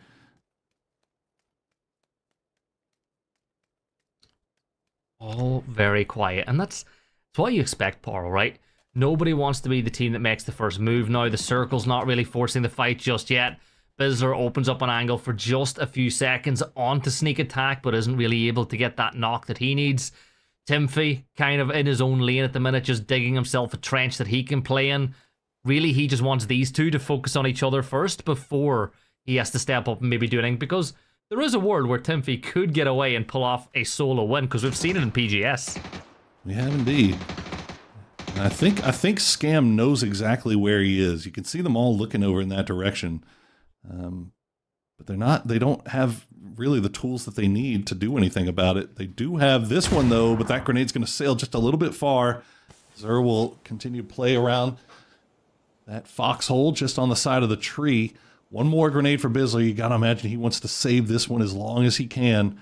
Try to get to the end. You can hear the footsteps. Gat's going to get spotted by Tim Fee, but he's going to just keep on focused on Giga because they're more of a pressing problem right now. Bizzler gets the knock that brings this into a 3 versus 3 for now, and without knowledge of exactly what other players are, could cause a problem as Zer will completely obliterate Bizzler. 3v2 Giga with the numbers once more. And Poro, does that open up the window of opportunity to get this res on the Morns? Just might. You see Zer in that spot. That is outside of the zone right now. And Scam going to try to go for the pickup here. Tim Fee, you wondered when that solo was going to get involved and start causing problems. His existence has just been causing problems for both of these squads so far. He's still got 1 grenade left as well. If he can hit that one on the tree, that could be huge as the spray comes through. He's not going to get the knock. Yes, he will, onto Zer right before he's able to get into the smoke. So Tim Fee causing worlds of hurt here for Giga. He's Kingmaker. He's pretty close to the center of the circle. He's making sure Giga can't move. Scam are worried about this position as well, as Tim Fee will confirm out that extra point. But he is basically the bouncer for this map, the security. He will decide who wins this game. Dips back into his trench that he dug a little while earlier. Will pop up again once he sees the opportunity to get another knock. He thought it was open for a second. And Poro, ammo's not a problem. His helmet's in good nick. His vest's in good nick as well. He is going to be alive unless some team really pushes to get him out of the position. And I think Pretty Warriors are really worried about him. Yeah, I mean, they have to be. They have to be. He's got so much room to work with over there. He's able to just kind of move around, and you can see he's now making his way down to the south. See if he could maybe catch Giga. Not looking in that same direction. He's going to go back to his hidey hole, but Pertium withholders are looking for him. Kilawi's going to spot out Bizzler as Giga was able to get a reset. And now Bizzler is going to get flushed out. RN got to look over towards Tim Fee, who's going to get the flush onto Bizzler. So another point collected there for Tim Fee, and that blue zone is doing a lot of damage. Sneak attack's going to go down. Tim Fee manages to get second place. He finds himself in a 1v2, but Pertium withholders will not let him cause any more damage. They get the win with 12 kills. Yes, like I said, though, Tim Fee was the kingmaker. He was the one who was able to cause all the damage onto Giga, and Scam managed to get the win in that 2v1 at the end. 22 points on the board for them as it rockets them up the leaderboard on the night and rockets them up the overall leaderboard for the cups as well. But that was refreshing, right? We got into a late game where there wasn't a lot of utility to work with. Teams were trying to peek and create fights. That was a tense end game. It was very tense, and Tim Fee just showing how much you can get accomplished as a solo player. He had a lot of room to work around with, and boy, he used it as Dark Castle almost put Scam in a bad way on that push, but they were able to reset. But again, just the story of hardships and just tough circles to start off here on Miramar. Yeah, the timing of this BZ need as well. Like, Tim Fee kept it in the back pocket for so long. He then threw it once he knew that Giga had to push out into the open. That was going to get those 2 kills confirmed. Then he got into the 1v1 before he could get back in his dip. He was shut down by the per diem withholder. Scam taking that win, those 22 points, doing them well. But again, Giga, 12 points. Gets them further and further away from that cutoff line, which is what, 25 it was, Poro, going into today? Mm-hmm. They've basically almost doubled their point tally in that one game. At least it increased it by 50%. Yeah, it was a really nice game from them, coming from that south side, which was so incredibly brutal. Managed to get 7 kills to go along the way, but again, just great play by Team Fate and Tim Fee. And Scam from that northern side, the fact that they were able to collect 12 kills off of that is pretty impressive, because we saw all the fighting was going on to the south. They were still able to find a way to get a lot of kills to go along with their win. Yeah, they third-partied that Team Fate fight earlier on as well, long before that game ended. Then they third-partied another fight and another, and somehow found themselves in that spot. They will go top alongside Circle 9, both those teams only getting placement points in one of the 2 games so far. But the overall leaderboard looking good right now. If I'm a C9 fan, I'm loving life right now, because there is that extra prize money for finishing top overall in the cups, and they're extending their lead over Duel as today's been going on. Duel, a little bit of a slow start here. I mean, I want to say not maybe a slow start, then 0 placement points, 12 points off of kills alone. You can see the Duel is, they've got the recipe, they've got the chemistry for what they're going to do here today, and that is going to be taking fights. Now, that one was a little bit rough coming in from the south very late, and every shift went against them, and they found themselves right square in the middle of that Death Valley, but they were still able to pick up 7 kills, so well played by Duel. We'll see if they get a little bit more luck with 3 games remaining. Hopefully so. Well, for Poro and I, though, it's time to jump into a quick break. For you guys at home as well, go get yourself hydrated. When we come back, it will be game number 3. We'll be back in about 4 minutes. A new in-game tutorial for beginning players, some added fun for arcade mode, and updates to how you communicate on the battlegrounds. All this and more as we dive into the Update 42.2 patch report. First up, we're giving Battlegrounds beginners a new crash course in how to play with a new in-game tutorial. The tutorial will take beginners through the core PUBG gameplay loop of landing, looting, and surviving, while teaching all the things a successful survivor needs to look out for. The tutorial is broken up into different chapters, and the entire experience should take a new player about 10 minutes to complete. You'll be walked through all the fundamentals by a special AI squad mate, who will rate your performance and let you know how you did and what you need to work on still through text and voice feedback. There are even rewards for completing the tutorial based on your rank. Whoever said learning wasn't rewarding? Next, 2 games are coming to arcade mode in this update. First, Hot Drop is making its chaotic return. forcing you and lots of enemies to drop into one small but highly contested area. The chaos begins from the moment your boots touch. So grab what you can quickly and, well, good luck. The other game mode is Solo Deathmatch, where you are your own team up against up to 13 other players.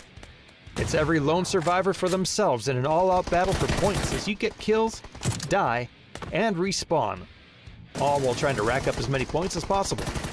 These modes are only available for a limited time, so be sure to check out the patch notes page for details. Communication just got a bit quicker and clearer with the new radio message system. Players now have access to more options for communicating with their teammates if voice chat isn't an option for them, or they just need to get a message across clearly. This also includes updates to the world and item markers, and a refinement to the markers overall. So give it a try next time you need to tell your buddy exactly where they missed that level 3 vest. And console players will be seeing the graphical improvements and outgame menu loading speed improvements we mentioned in the roadmap during July. So be sure to send us some of those pretty new screenshots on our socials. And even more console updates are coming soon, so keep an eye on future patch notes. There are also new information tabs on the world maps, some optimization improvements to Tago, world updates to Rondo, and more. So be sure to check out the patch notes for full details. Update 42.2 is here, so embrace chaos in Hot Drop, push some new pals toward the tutorial, and take the lead when communicating with your squad. We'll see you on the battlegrounds.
My moment, I'm gonna take it. Got one chance and I will not waste it. All of my life I had a dream with patience. Independent winner, but I came from the pavement. My life in danger, no name mags, the scene I came up. When are they all gonna wake up? Told them all get they weight up. Wake up, wake up, wake up. When are they all gonna wake up? Wake up, wake up. When are they all gonna wake up? I was just doing my thing. I was stacking, brawling, then I maintained. I came up proper, I ain't gonna change. I came in, locked it, know my name. Stand tall, I don't fold. All my brothers, they train to go. Now next up, ready for the throne. Don't test me, cause I'm in my zone. Don't test me, cause I'm in my zone.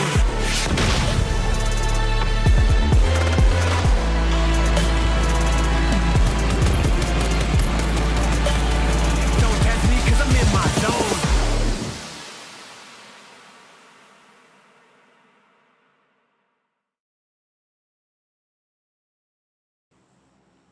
It's the halfway point of the night as we move our way over to Tago. You saw a QR code on your screen just a few moments ago, and if you scan it or go to the WASDefy website, which will pop up every once in a while, you will be able to join the scrims on Tuesday and Wednesday for a chance to play in the final PAS Cup of not only this series, but Paro of the year. Of the year? Yeah, we're already getting to that time, aren't we? Yeah. Goodness gracious. Time flies. Well, you still got one opportunity. If you can put together a banging squad.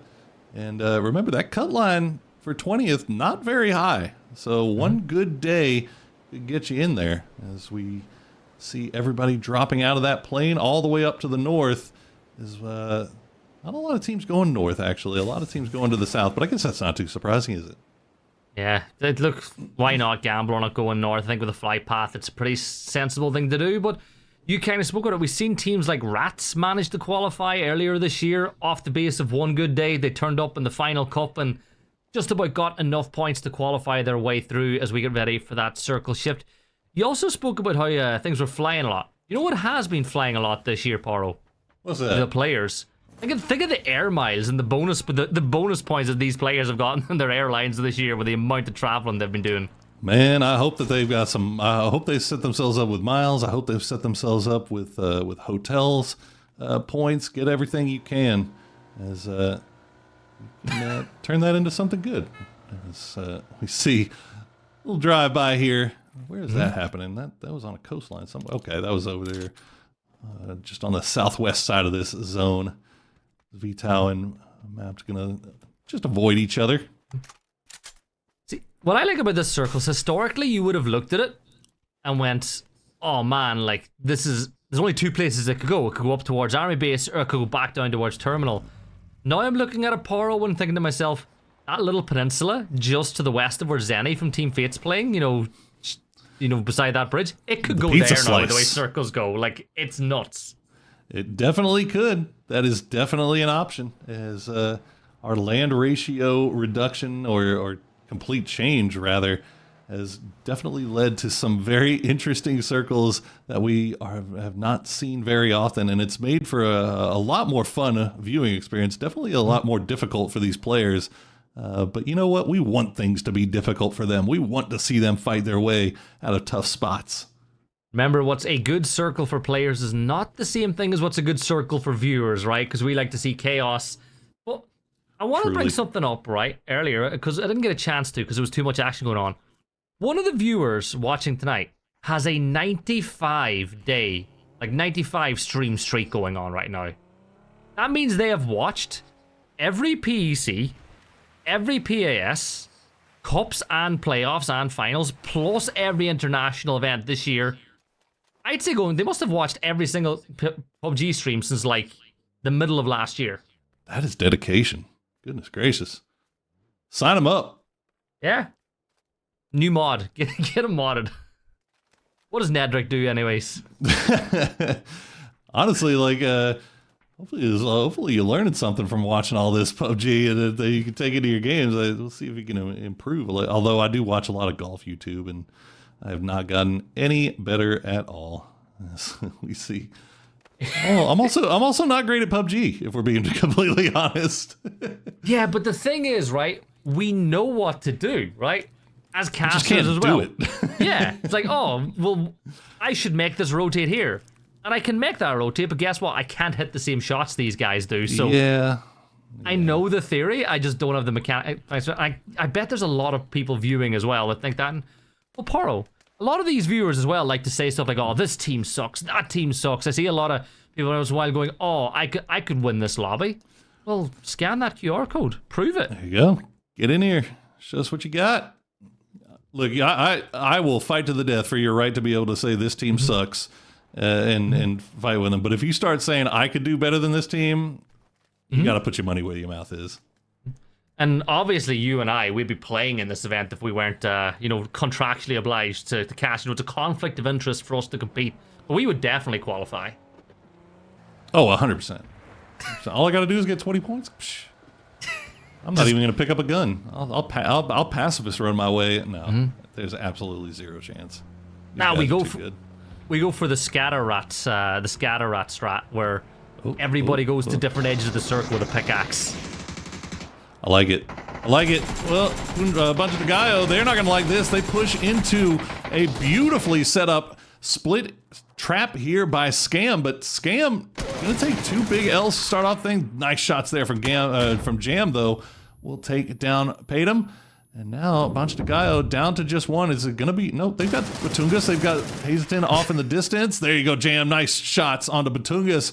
Turning it into a 2v1, but CDK looking over in this direction as well. So Jam knows about it, and he's going to take a few shots there to keep them honest. Sorry, I just can't take the line. They've got Batungas. Seriously, I'm not going to lie. Batungus! Hazelton, He's going to throw the nade over towards the Bizzler. That could be very good, but the Bizzler heard the bounce and he sprinted away. Jam takes a little bit of damage here as well as Haston works his way around the smoke to try to get that off angle. CDK on the move, and I think Haston's done. He's gone, so he's out of here. He's left to Steven because Mamped are on their way as well. Why the hell not?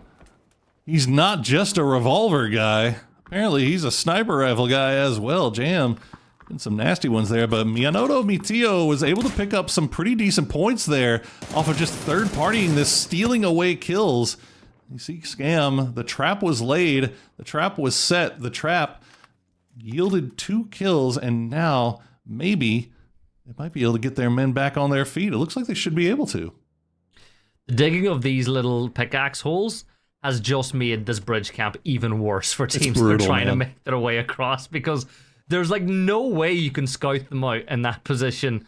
I don't know what I would do if I was a player, but Poro, map circle. We've seen that first shift. We're very close to finding that phase 2 shift, but I think all of our teams, bar 2 or 3, have made their way into the circle in some way, shape, or form. They sure have. We still got a little bit of a cluster going on in the south, but for the most part, everybody coming in and everybody playing around that coastline. Nobody opting to go into the mountains just yet. And oh boy, you think this camp right here is bad already? Just wait till the RPD gets in. Wait till that LMG meta really starts to bump, and those bridge camp. You're not going to want to drive over anything. Yeah, and the thing is, the only positive I think with the RPD is it's 7.62, so the ammo takes that little bit more space. So if someone is running it, you'd imagine that they don't have too many nades in the back pocket. But then again, knowing these players, they're going to have a car with a trunk full of them parked up beside them. Like that porter. Like, how many nades can a porter travel?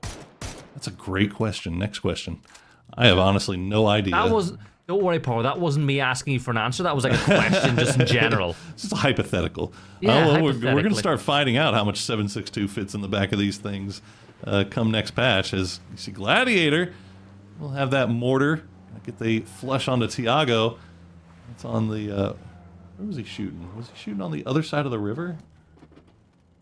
I see No Way is on that pizza slice. But there you go. C2 is going to pop it. It's going to go to Yongshan, so no pizza slice for us, but still enough space left on the mainland on that south side that a number of these teams will likely try to fight over it here. NRG does have the E pickup already popped, but you see that big group of teams off to the south still migrating over here. Yeah, I wonder now with that circle shift, are they going to make their way to this bridge? Because obviously you go this one, it's out of the picture. This one that No Way are crossing will be out of the picture pretty much soon too. So I would love the idea of these teams going to that bridge if only one of them did it. But Poro, all of them are doing it. So that could lead to a really tight funnel of death in a few seconds as well.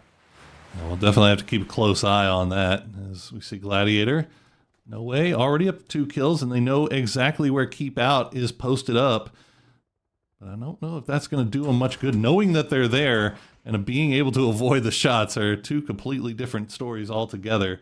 As No Way, looks like they'll at least get 3 in. They did leave Gladiator out in the field temporarily, but it looks like he'll rejoin the rest of the squad. And there is what you were talking about. The bridge is closed, as Ark will lose Jibs.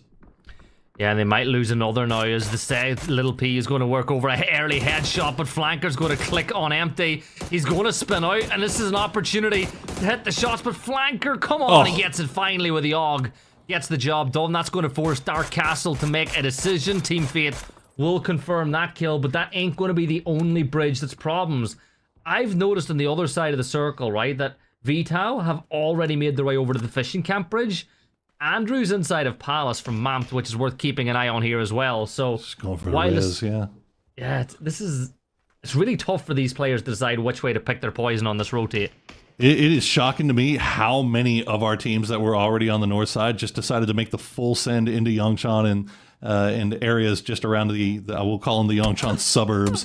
But Team Fate, they have been sticking around here for a while, and maybe the time has run out as looks like Circle 9 finally gets an angle, but it looks like Team Fate, they realize that they've got Ark dead to rights here. If they can just go for the finish. Jibs does get back on his feet. As you see Danilo from range trying to provide some overwatch. Yeah, I think that Dadinho was the problem, right? Zenny and Flanker would 100% have pushed on up more aggressively to Jibs and Dark Castle if it wasn't for the fact that Dadinho was on that hill, just keeping them honest. And the fact of the matter is, if they can deal with Fate or get a knock or two on the Fate, it does open the opportunity for Dadinho to make that rotate, to make the push into the circle and make their way. But I think they're still going to wait just a little while for that next shift, which is going to come pretty soon. And it's really just Flanker and Zenny causing all these problems for Arc. Timfy and Tater, their job was to keep an eye on that north side to make sure that nobody wrapped in and backfilled them. As we get another circle, it's going to cut out a lot of it just on that river. Now, you still have a little bit of space on that mainland, but it doesn't look like anybody's going to want to stick around any longer. Duel already popping that E pickup. I don't even know where you go at this point. Everybody that sent it into Yongshan are happy that they did so when they did, because now you see what is dealing here. You look at that mini-map, everybody's shooting at poor Morns here. 7 HP left. He's not going to make it any lower. QDL will be the one that gets the credit for that one. You ready to do it again? Because here comes Duel. They're E-pickuping into the exact same spot, and Q, every single team in the lobby, now starting to have their way with them as they start to descend their way into Yongshan. Now, I think in hindsight, it might have been better to drop in the woods outside of Yongshan and maybe try to use your Lamborghinis to rotate in, but Duel have somehow managed to get all the bodies up on top of this compound.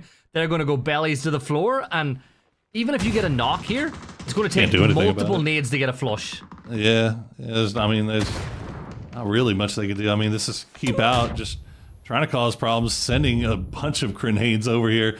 I think as long as Duel just keeps on their tummies and negates a lot of that damage, they might be able to get Mika back on his feet. They'll throw the smokes down. I don't even know if you need to worry about smokes when you're up here. I think it's a bad idea. I think smokes is actually going to give you more of a signal to throw the nade. Like, if you wanted to big brain it, you could smoke the opposite side of the roof to make them think that's where the res was occurring. Uh-oh. Here's a mortar strike. Ooh.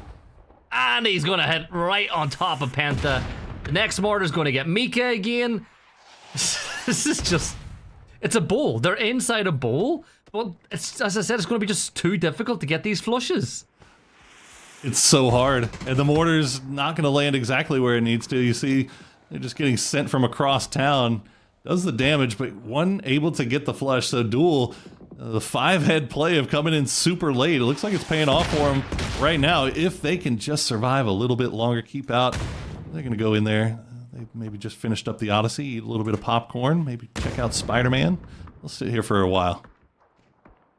What, is that what you went to see the last time you went to the cinema? I haven't been in so long. I need to go, though. I saw the Odyssey. That's what I saw last. Oh. See when Falcons win tomorrow. It's going to be like that scene when he shoots the bow. See, I haven't seen it. Maybe chat's seen it. So this is mostly for chat here. Yeah, one viewer at home has seen the film and get that reference. And you know what? If one person gets it, I'm okay with it. That's all that you need. That's all that you need. 90% of my jokes are for that one person that is going to know what stupid thing I'm talking about. Well, Duel has managed to stay alive against all odds for the time being. We'll see if they get a little bit more luck going their way, and indeed they do. Dead center circle on the top. We'll see how many more mortars will be sent over in their direction, as it looks like C9 has been able to pull off of it. They'll still be on that northeastern side as the battle for the river between Fate and Arc is in full force. Yeah, and it looks like Arc, they managed to get Dadinho back across the water as he swam his way over, but at this point in time, you've left Jibs in a 1 versus 3 because you're not on solid ground yet, so he has to try to hold back the push. Now, you do have 2 minutes. The first knock is a very, very slow bleed indeed. But Flanker gets up on the high ground. Jibs is going to move the pan, doing him a ton of favors there, but I feel like they've just left our castle to kind of bleed out. They don't seem in any rush whatsoever to bring him back. He'll slowly try to crawl his way through the smokes, but it's not going to work out. Flanker will get that angle. Now Fate, they would love to be able to take care of this a little bit quicker, but it's just so hard to push in here, especially when you know that you have to worry about the grenades and utility being sent back over towards you. It looks like Timfy going to hop in the vehicle, try to escape, but that vehicle is on fire, and he's going to have to hop out, and he's going to go down. Nice shots from Dadinho. Will take down that trailing player for Fate. The rest of Fate, though, they're going to continue to make their way into the zone, And they're going to put themselves in a position to camp Arc now, as Arc is in, well, just a lot of trouble. Yeah, the abandon the ship call was made by Team Fate, and unfortunately for them, it looks like, well, doesn't look like it is a case of Team Fate went down with it. Draft King from C9 managing to get wiped out Vital as Bonji de Gao. We're going to see a player fall as well as this battle's happening just by that singular building on the north side. Oh, that's a great nade. The Kraken's explosion of the car is actually what's going to find that knock, and that leaves Elmer on as the last player standing. And it looks like the triple compound to the north of Yongchan is completely vacant, and if he works his way in there, he might be able to hide there for just a little bit longer. That's wild. Yeah, completely open. Nobody really wanted to take that compound because they don't want to have to take the risk of having to make their way across the road once this thing gets to the late game. But it's going to be nice there for El Mauron, as we see Duel knocked about 1 million times, but they are still alive, still causing problems from that rooftop location. And keep out. They're gonna go ahead and just set up shop below them. Why not? Did that song "I Get Knocked Down But I Get Up Again" make it to the US? Oh, of course it did. Chumbawamba? You talk about Tub Thumper? Of course then. Well, that's exactly what it is for Duel now, right? Like, you can knock them, but you're not going to keep them down in that position because they'll just keep getting back up again. Never going to keep them down. Well, Arc might be in a little bit of trouble here, as they have gotten another knock come through, and now No Way just crashing through, trying to see if they can get that flush.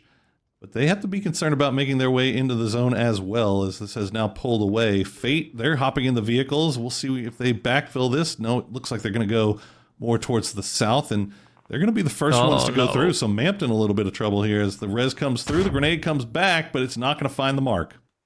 Yeah, the first nade would have been perfect, but it actually bounced off the windowsill and ended up hitting the top of the door frame, not going. It looks like it was a body block of a blue nade there as well. It's not really working out, but eventually they get the job done. Down falls Didino, down falls Jibs. Arc Esports out in 14th place, and we are into our top 13. And the problem is, Paro, like, with so much of Yongchong still in the circle, we could see 10 teams alive when we get to phase 6-7 if the circle keeps shifting that way.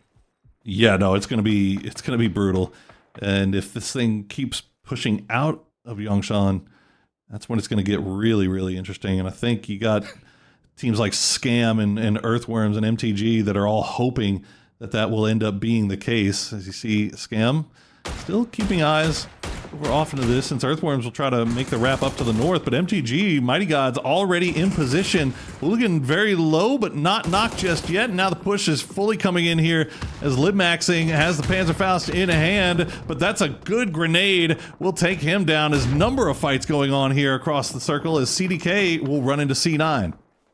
Yeah, the Earthworms, they're not in the great spot at all. They're probably going to get taken down, but no, they swing out across an inland. It's going to find one. Kin and Lewis trying to deal with him in this position, and Nade's going to get tossed on over. 22 damage dealt. I think it's Scam that have extended out from the bridge camp they've been holding for what feels like 20 minutes of this game, even though it's been going for 19 minutes total. Nice shot from Jam as he continues hitting these bolty shots, but unfortunately for him, they're just not hitting heads. He's getting body shots over and over again, and it's not giving him the knock that he needs. Yeah, Scam just doing their best here to third party this. You don't want a full commit, right? Like, you just want to do this from range and see if you can get some points. And they've left Aaron on the south side. He gets the not fun job of making sure that nobody backfills them. Nobody looking like they are thinking about it just yet, as now Mr. T is going to get flushed out. So it's just down to the 2v1, Enlan and Hooligan versus Kin. Now, while Gats and Jam keep a weather eye. Jam, you can see, just cannot pierce the smoke that's in front of him. You could toss an 8 in, that would disperse it a little bit, but at the end of the day, you don't want to waste util for that. Instead, you'll kind of push in. Hooligan will take down Kin as the Mighty Gods can't hold their own, and the Earthworms will manage to keep 2 players up. But the real question is, where do they go from here, right? They can play the road for a little bit, but I think with this circle shift, that's probably as good as a shift as the Worms could have gotten. Yeah, no, that's works pretty well for them, and honestly, they're playing on with house money at this point. I mean, Mighty Gods definitely feel like they should have won that fight. They had them at a disadvantage from the very beginning, but Earthworm's able to turn it around with the help of Scam, and now The fight over the theater continues. Let's see if Duel can still stay alive with now more teams arriving with more grenades. They'll get sent over and they're going to sail just a little bit wide. They got to keep eyes on them. Where are they going to land? Oh, drops down on his belly, but it's not going to be enough. Oh, guess what? Duel are knocked again, and guess what? They're going to get the res because there's just nothing you can do. They scatter, look, like every player picks a corner, and they just sit there. And there's just no way that you can flush them out.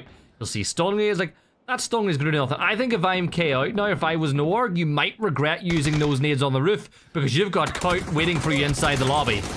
You sure do, and that's gonna be the opening there. Big trade. As Rads will get Gizera down, but Pippa gets Bielzera. A lot of Zeras going on in this fight here. Pippa and Benya, you see Benya burning down. I think he should be okay. Yep, he'll stop it and be able to heal up. As Keep Out still trying to hold that high ground. Bielzera is very resible, but Rad's just going to go for the push, and he gets it. Nice shots coming out from Keep Out, as they are now up to 4 kills. Yeah, I guess Noir couldn't really afford the price of admission to see that movie, right? So, yeah, what's going on with Duel? Still on the roof, yeah? More mortars being sent over in their direction, but the mortars this time aren't going to fall, but each one of those guys has to be on like 4th or 5th knock at this point. As Lopez, he's going to do it the hard way. He gets that knock on Amika with the AUG. As Amika, maybe got a little bit too ambitious. He left the comfort and safety of the bowl. Mika, what are you doing, man? Stay alive. Wait for this kind of bit of the map to thin out a little bit to give yourself more of an option. He didn't even have to, Parle. That's the sad part about it. The compound was, or the cinema was still just about inside the circle, so there was no need for it. But got greedy. Yeah, we've all done it though, haven't we? Got greedy. You thought, oh man, I can get this kill. We got to get more points. Well, you're not going to get your point. This is if you're playing from that rooftop right now. That's not your points are not going to be coming off of kills. Your points are going to be coming from surviving until the late game, and especially when you know you've got Keep Out full 4-man squad just below you. As you just kind of sit this one out and just wait, as they will get at least 1 point off of No Way, although I'm not sure if Balefrost was able to get a flush on the Gladiator just yet. And DNL actually going to find Balefrost. DNL going to find Wooly as well. We'll see if they can do it. Duel does finish off No Way, and we'll see if they're able to reset yet again. Looks like it's just third-party centrals. Everybody wants to get into the movies, but somehow Kout are still winning it. Yeah, they are absolutely owning this one, and it means that it's just the last few players of Duel standing up on top of that rooftop. Looking elsewhere in the circle, Worms, they did get into a compound inside the circle. You've got still VTOW still alive. C9, they sent it deep in towards the little Tetris-shaped compound on the north side of Yongchun. But here comes William Beale now, making to the ground. Stun grenades being thrown by Penta cleverly to provide his teammates with some cover. But the problem isn't going to be Kout. It's going to be the shots coming in from afar as everyone else tries to get some damage on the Duel. Yeah, Scam had the slightest of angles onto this. But I like this from Duel. I like the way they took the opportunity. They realized that Keep Out had to reset a little bit after that fight, and they used the smokes to block off their lines of sight and give them a little bit of room to maneuver in, as they will take the building that is still inside the zone. Penta looks like he should be able to get there, as Wooly and Balefrost will keep close eye there, and good offensive smokes from Keep Out to block out that window to make sure that they can keep on pushing. Yeah, but it's the rooftop that you've got to worry about. Wooly will feed the information. He opens up the door to peek on out as another smoke is going to get thrown, but Balefrost from the window. They waited too long. The smoke dissipated, and Rads is going to get taken down. Oh, it's a good molly. Though. That's going to hit Beale square in the stomach. 17 gets a knock onto Wooly as well. That's their entryway into the building. Penta just about saw the shadow a little bit, did a ton of damage, but not enough. But he's going to back his way up to the stairs with the Panzerfaust in his hands. Beale, he's going to peek. He got the right timing of it. Finds 17. And this is a really, really intense battle. BL now the only player standing for Kout. Sure is. And they got a little bit of assistance there from Scam, as I think it was Scam that got the knock onto Loki. Bielzera going to take the opportunity to try to go for the res. Balefrost would love to be able to push into this, and he's actually going to. We'll take a few shots in there and distract him just enough for Pentalol to get down there. So good teamwork displayed there on the part of the Duel duo. Yeah, Bizzler did get that kill confirmed as well, so Scam really maximizing this position on the south. Now you see them second place overall on the night as Penta will grab himself some loot from the Fallen Cow players, but that circle shift doesn't really favor anybody. C9 still in. The nade will deal with Elmaron as he moved in, as C9 deal with the player that they were trying to clear for quite a while. And just look how many crates are on that drop. It's insane. It's a lot of crates. It's a lot of crates. Well, I got to give Elmaron credit, though, that he was able to get his team a pretty good amount of placement points just for surviving all the way up until the end here. As C9 down to 2. Once again, just she and Circle 9 is just such a dangerous team. Even when they lose players throughout the game, they still can cause havoc as a duo. DraftKings and Posa keeping eyes over towards Duel. And also, I mean, Earthworms, they're not leaving their compound. Scam, they've got angles over just about everything. Everybody, I feel like, is going to be looking over here towards Duel, waiting for them to finally move as the smoke wall has been set down. Earthworms are slowly but surely looting those crates as well. I think I counted 19 of them, minimum, and they're going to get themselves fully level 3 geared up in this situation. DraftKings, he steps on up, and Duel are dealt with pretty quickly, and those points are basically worth double the C9 as you've wiped out your kind of rivals for the top spot overall on that cup leaderboard. They're now top with 38 points, and Horror with 4 with 2 players up, Worm with 2 as well. C9 could get their second win of the entire cup, but you gotta be looking at Scam to go back to back here when you've got 4 players and you've got a decent little spot in the circle. Yeah, the 4 player thing obviously big, and getting the knock on a Posa there is actually huge, as there is no way that that man is getting rezzed, so DraftKings will be all on his own. You do worry a little bit about Earthworms, the fact that they were able to get all that really nice gear.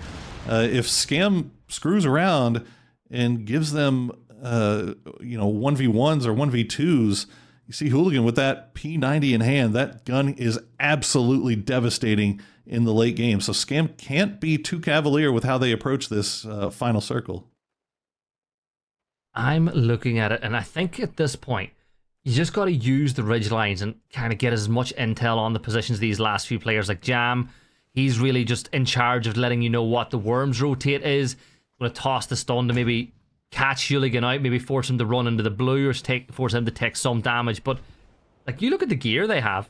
I spoke about the crates, P90, you've got a ghillie suit, you've got yourself the kit that can get the helmet and vest back up to full stack. Like, it's going to be hard to get these kills.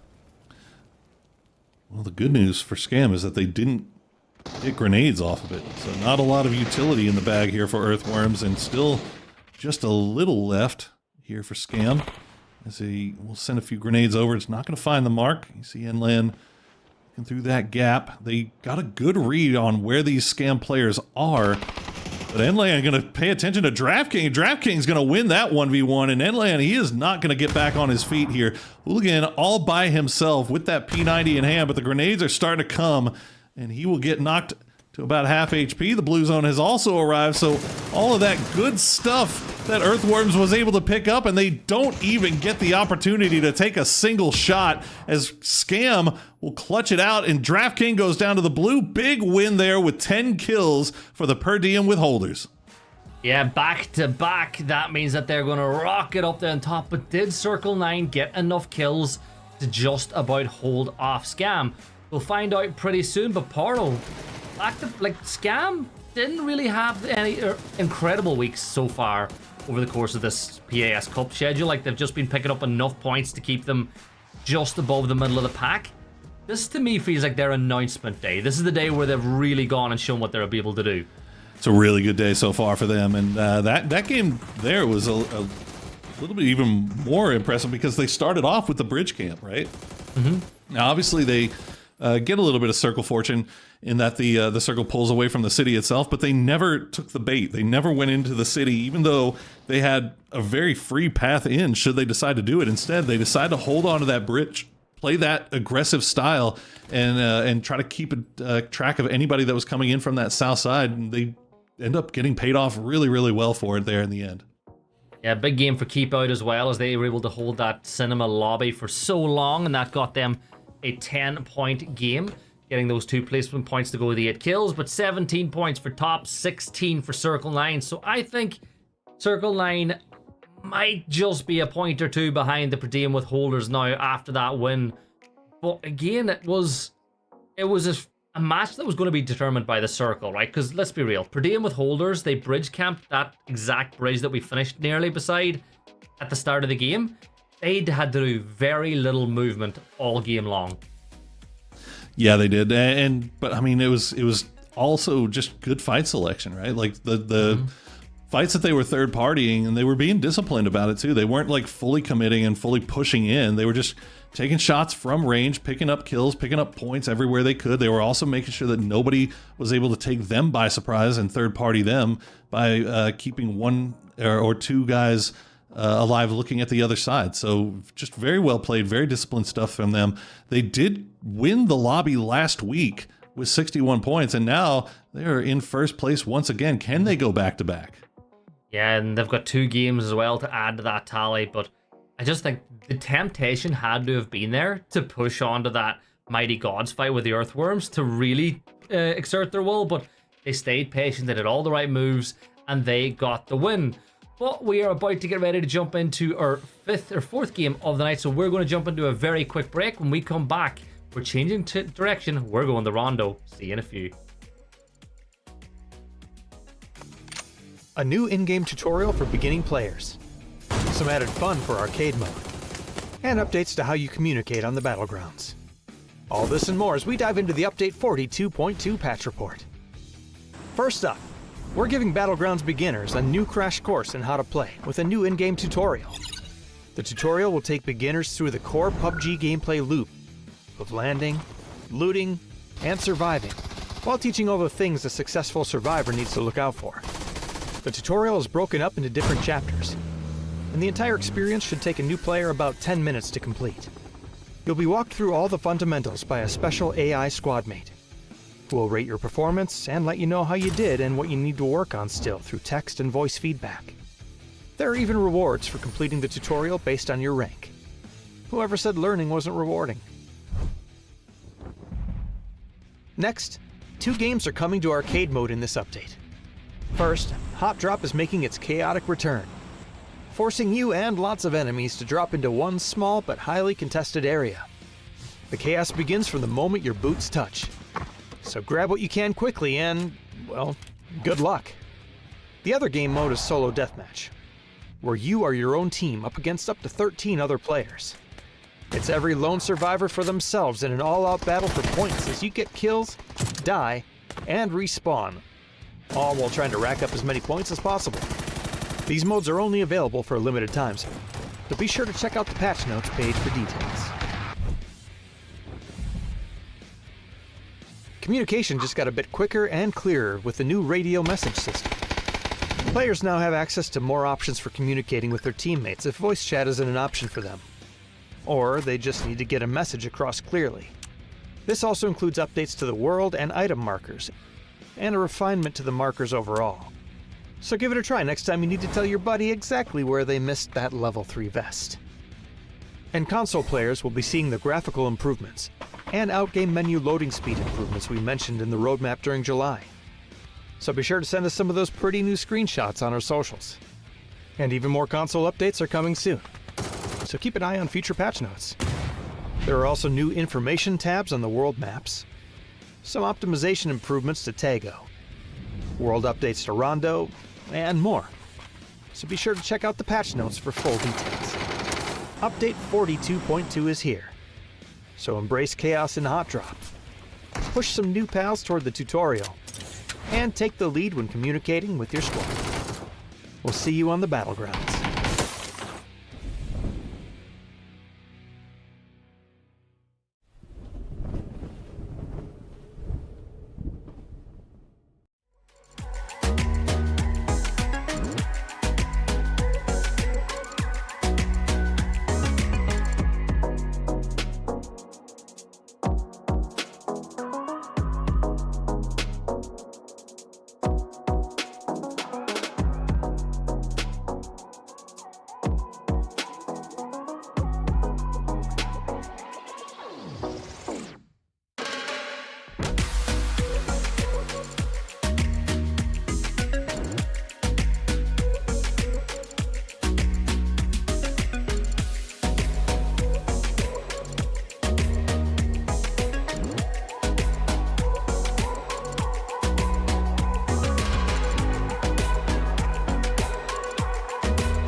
my moment, I'm gonna take it. Got one chance and I will not waste it. All of my life I had a dream with patience. Independent winner, but I came from the pavement.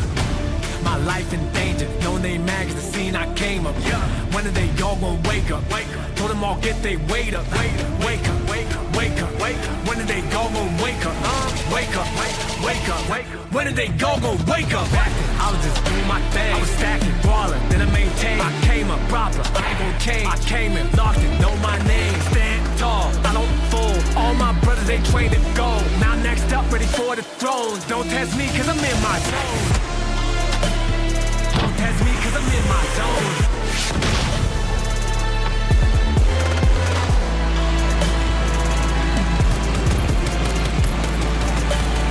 Don't test me, cause I'm in my zone.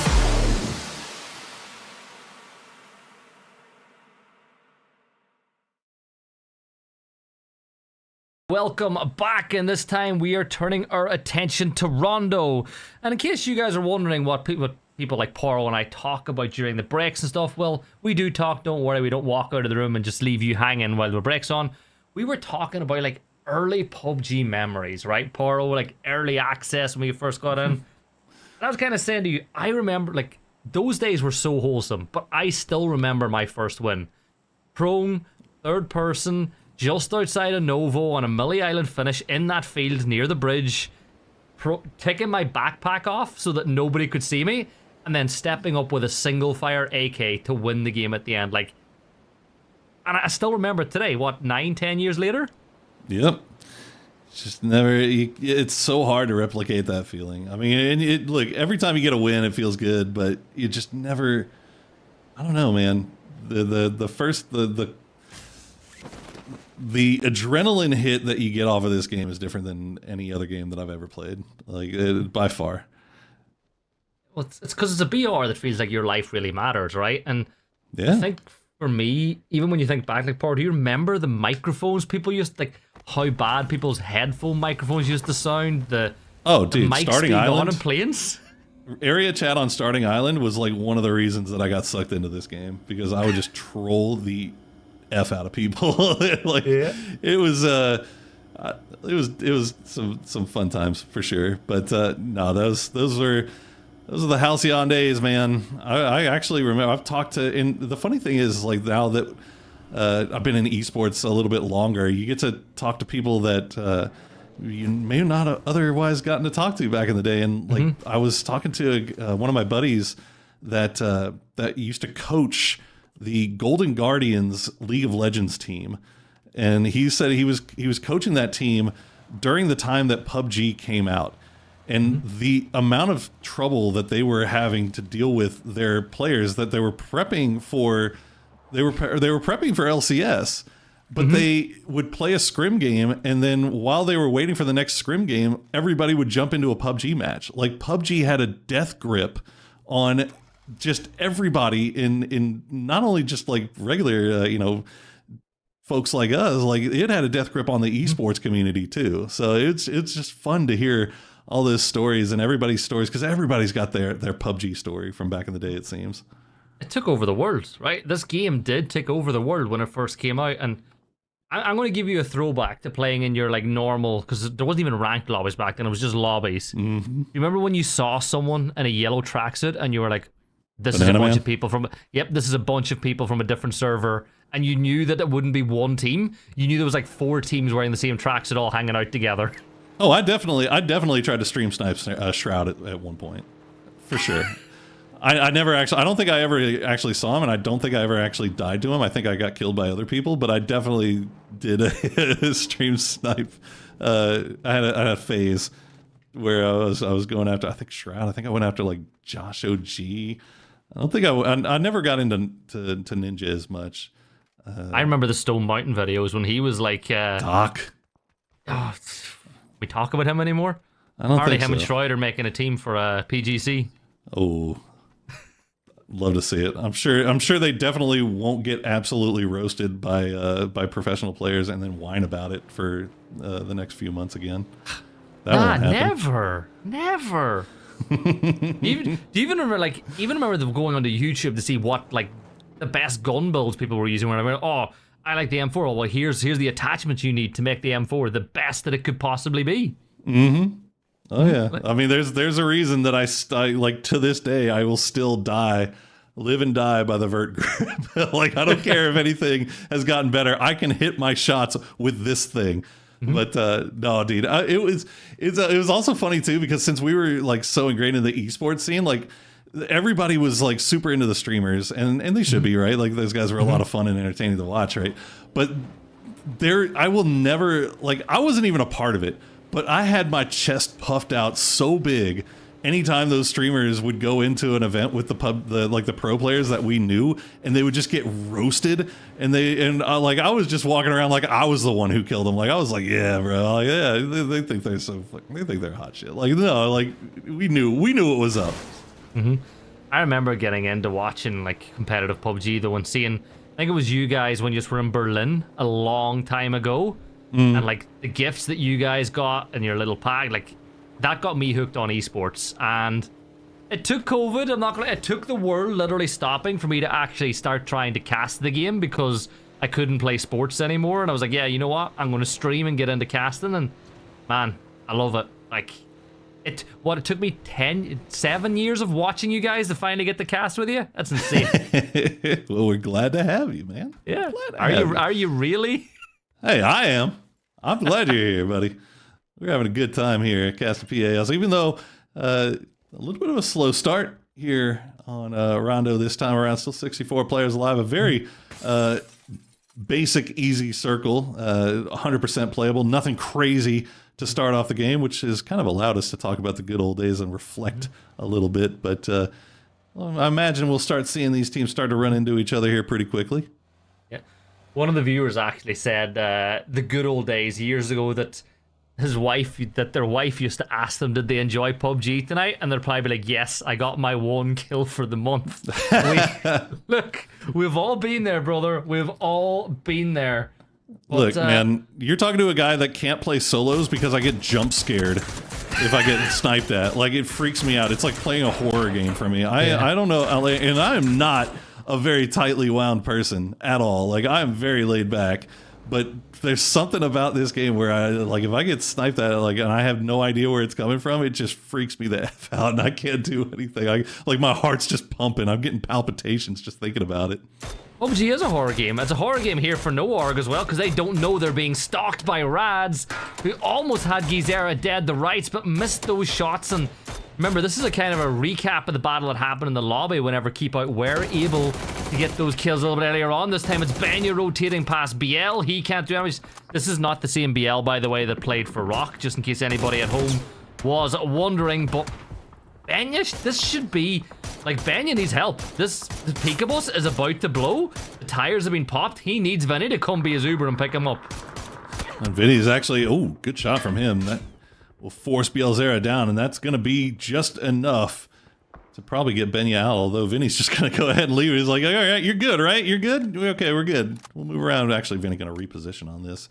I think Bielzera would be now in a little bit more trouble, as Pippa did go into the E-pickup skies, but has to pop back down again, as now Rads will spot him out.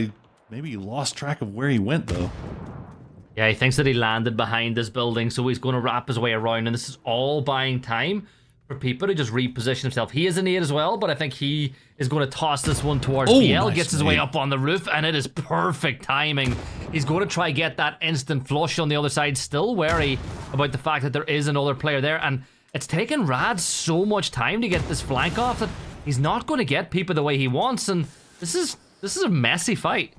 Honestly, Pippa's just kind of putting him in a blender right now. They have no idea where he is, as he will get the flush onto Bielzera. But the rest of Keep Out has arrived, and they have decided that they will be focusing down Pippa, as he has been causing them just way too many problems. The circle has popped, and it is going to hard shift off to the north. So that is not great news. Well, I guess it's slightly good news. If it's going to, they're off to the northeast right now. Okay. Well, goodbye. Me Anoto, me Tio. Just like their father, they have left the lobby now, as well as Pipa, that's a joke on the name, by the way. I hope nobody thinks I'm actually being mean. Yeah, you gotta qualify that, dude. Yeah, you gotta make sure people just think I aren't being mean on the players. Vinny, he's gonna drop a nade on top of Loki. Rad's gonna get absolutely flicked on by Pipa. And what was once looking so promising for K out, it's all fallen apart. 17 is the last player standing. He's dipped inside a corner. He's using boxes for cover. But what a bounce is that. Look at V-Tau want the third party and get involved in this as well. Oh my goodness, Pippa just styled on him this time around. And fortunately, 17 is able to find the one corner that the Molotov is not touching. Will stay alive. But as you said, V-Tau coming in and getting involved, and I think NoOrg realizes that, and they know that they have to take care of this guy as quickly as possible so they can then turn their attention back over towards V-Tau. Oh, he's behind you. He's behind you. No, he's not. I'm joking. That was the silhouette of your teammate. But he's there. Benya gets the kill. And now the opportunity for V-Tau to do some damage. Remember, they're in 13th. They've only got 8 points. If they want to qualify for the PAS playoffs coming up, well, the top 20 all qualify, but obviously your positioning is going to determine what point of those playoffs you get in. The higher you are, the more chances to qualify you get. But Paul, it's very complicated, so we'll leave that to next week to talk about. Yeah, next week is where it all gets sorted out. But you can get yourself in good position here, if nothing else. So it looks like V-Tau will go ahead and pull away from this battle, and no reason not to. They got at least, did they get 1 point? No, they didn't even get a point off of this. Nope. So unfortunate, but it was still worth sticking around and trying to see if you could get something. You know, a bunch of Gallo, they've got eyes on Duel. Duel playing the top of that parking garage right now. They're in a 2-2 split, and I think Bunch of Gallo is starting to figure that out. Wonder does the loot block the bullets? You see Batunga is looking underneath that helmet every once in a while. There, do you see that helmet right there? I wonder if the helmet would actually stop bullets as we looked at that circle. If we had a Hung Shun circle earlier last week, whenever it was myself and Matt, we're going to be a bit further north of that. And well, C9, a team that we have notoriously bullied all of these cups for not necessarily picking up a bunch of placement points, find themselves center circle once more, not playing edge the way they used to. Is that maybe in preparation for the upcoming update that might be hitting the event server, when we spoke about earlier about how it's becoming so much harder to be an edge team? Yeah, I mean, once as the lobby intensity ramps up and the skill level goes up, playing that edge style becomes very, very difficult, as we're seeing time and time again at these PGSs. But Circle 9 trying different things here. Look how Falcons are struggling with it. Like, this is a team that used to internationally drop center of the map and have the way with it. They've taken so many PGSs to finally get the hang with how you play the game whenever you're dropping on external and peripheral points of the map. Yeah, it's tough. It's very, very tough out here. And some of our most experienced teams are having a lot of troubles with it. I mean, Twisted Minds having trouble with it. Na'Vi obviously having a lot of trouble with it. Falcons having a little their own difficulties as well, although they seem to found a little bit of a recipe here this weekend so far. Meanwhile, AKA, they're going to get taken down by No Way. I think that was good eyes on No Way, or maybe just unfortunate there for Lips as he gets caught out all by himself. Duel, meanwhile, the flank coming in, the support coming in from Mika and Balefrost, is a bunch of Gallo has been sticking around here for way too long trying to deal with this duo from Duel. Yeah, and you spoke about earlier, Duel are actually at risk of being caught at the moment by Scam. If Scam are able to keep up the momentum that they've had over, I'm going to say, the last 8 maps, because they were really good last week. They've been good this week as well. They've got a real chance of moving into those top 2 spots. So if that's the case, Duel need to pick up their game a little bit. 22 points is by no means a bad night. They're still 4th overall on the leaderboard.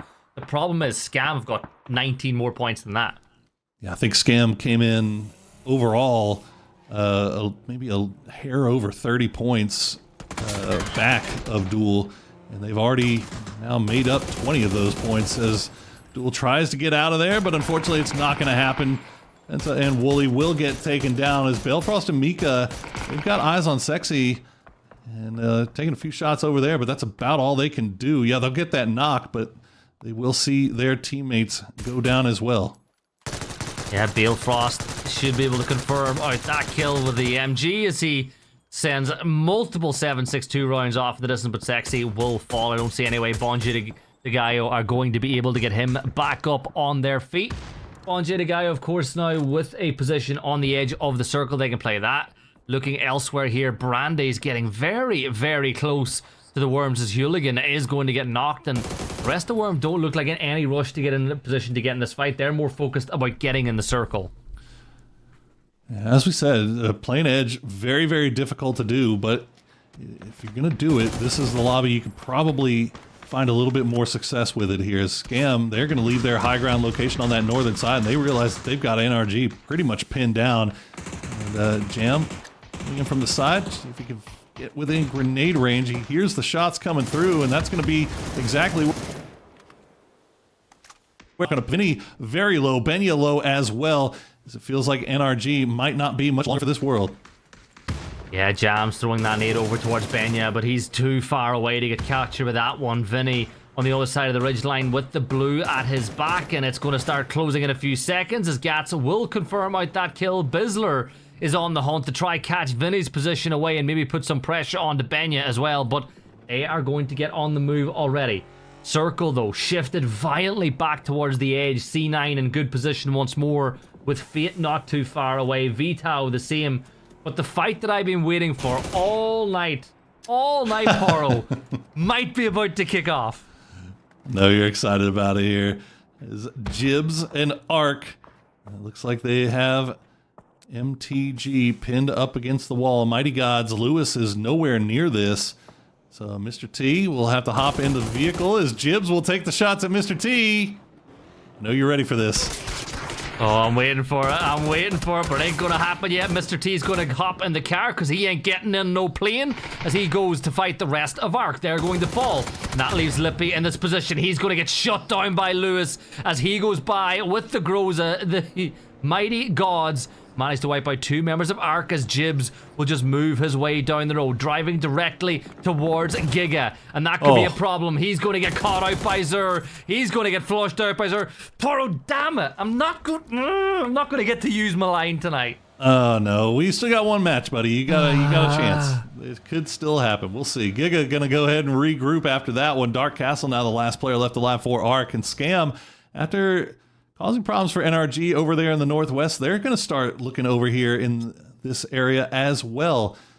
As you see Team Fate, looks like, where are they playing from? There in the southeast, nobody really around them. So Zenny is just creeping up here, knows that there's fighting going on, just trying to third party this from range to see if he can get some points. Yeah, DraftKings just kind of decommission that Pika boss as Zenny will say hello, Lewis, and Lewis will say bye-bye, Zenny, as he drives on by in that coupe, and it's actually going to be, I think, Timothy who manages to find that Arcus Bonji de Gaio are going to get dealt with here as well. C9 looking to guarantee holding an aggressive 2-2 split inside of Phase 4, Poro. And I think that the terrain on the hillside's allowing them to do it as Jam hits a nice shot over on Zur.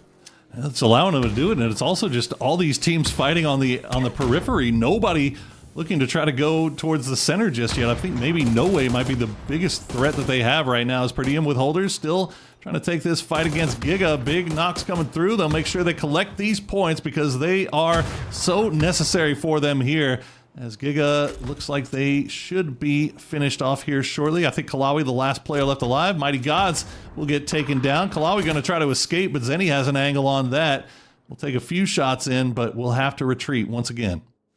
C9 now with the decision to make. Do they crash onto the position that DraftKings is playing on, or does DraftKings kind of fall back to the top of the hill that Post is playing on that gives them lines of sight inside of the circle? I think for now, they might just wait to see where these rotates will take them. Duel on the way. They'll try thread the needle as they work their way in towards that plateau that Benya's playing on right now, which is a great position to play in. You know, we've seen Craft and AI rotates. How's about the Gibson no AI rotates I can draw on screen? Sorry, artificial intelligence. Yeah, artificial intelligence and no intelligence. Well, Duel have the BRDM, and they might have an idea that Benya is over here by this rock. This rock is looking real juicy. Benya has that M249. He's going to hop out. He's going to spot out Mika, but Balefrost will take him down in the end. Mika will just go ahead and retreat to the hole. Looks like Bale should be able to get that res, but you hear the mortars flying. Somebody ends it nicely. There you go. 008. Going to get the flush onto Mika.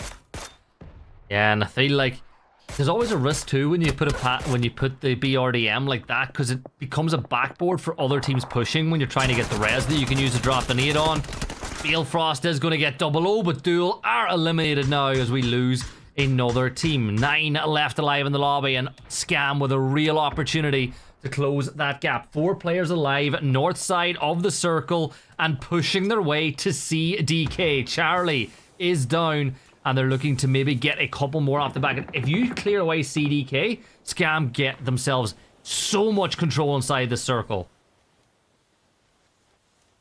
I think Scam, it's a little target-rich environment up there on the north. They've got 3 kind of committed to looking over towards Fade. Aaron, the only one really with eyes on CDK, and I guess he just doesn't have utility to send over towards them. So CDK able to reset. They have that rock. They have that BRDM. They've got pretty much everything they could ever hope for, but Aaron knows exactly where they are. We'll see if Scam goes over to them. His AKA is going to try to take down Vital. Gets 2 off the bat, but a nice return there from Allen. Danu, now the last player left alive, takes a few shots, has to retreat. AKA really struggling on the night so far. 11 points through 3 maps, looking to maybe add a couple more if you can deal with Allen. But the third party from Slabby means it ain't gonna get happening. So Vital with 2 players down, can they get the reses here and deny these points away? Tater will of course pick up one of them. You can see Elmeron has taken a ton of damage as Gladiator will begin wrapping his way around the other side. He takes down Elmeron, and now Allen downrange could be in a ton of trouble from No Way. Could cause problems here. Gladiator is too ambitious, but his first shot's going to give up his position. Immediately following is the grenades. Allen gets a lot of damage in, but will go down to Lopez. So nicely played there by No Way, knowing that they are in a good position to go in third party, get some points off of it.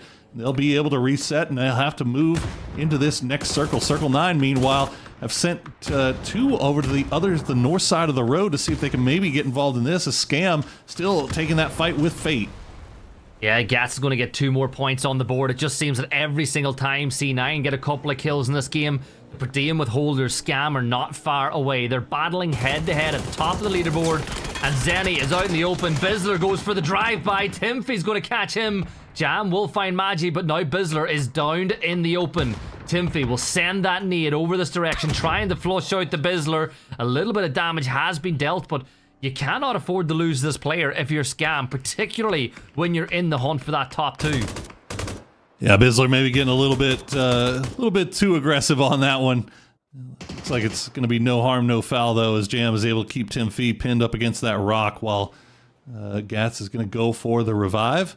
9 kills now for Scam. They're looking pretty good. CDK, for their part, just going to stay inside of their dip. Timfy will get that flush onto Biz, as once again, Scam getting hassled by Timfy, the solo player from Fate. Tale as old as time.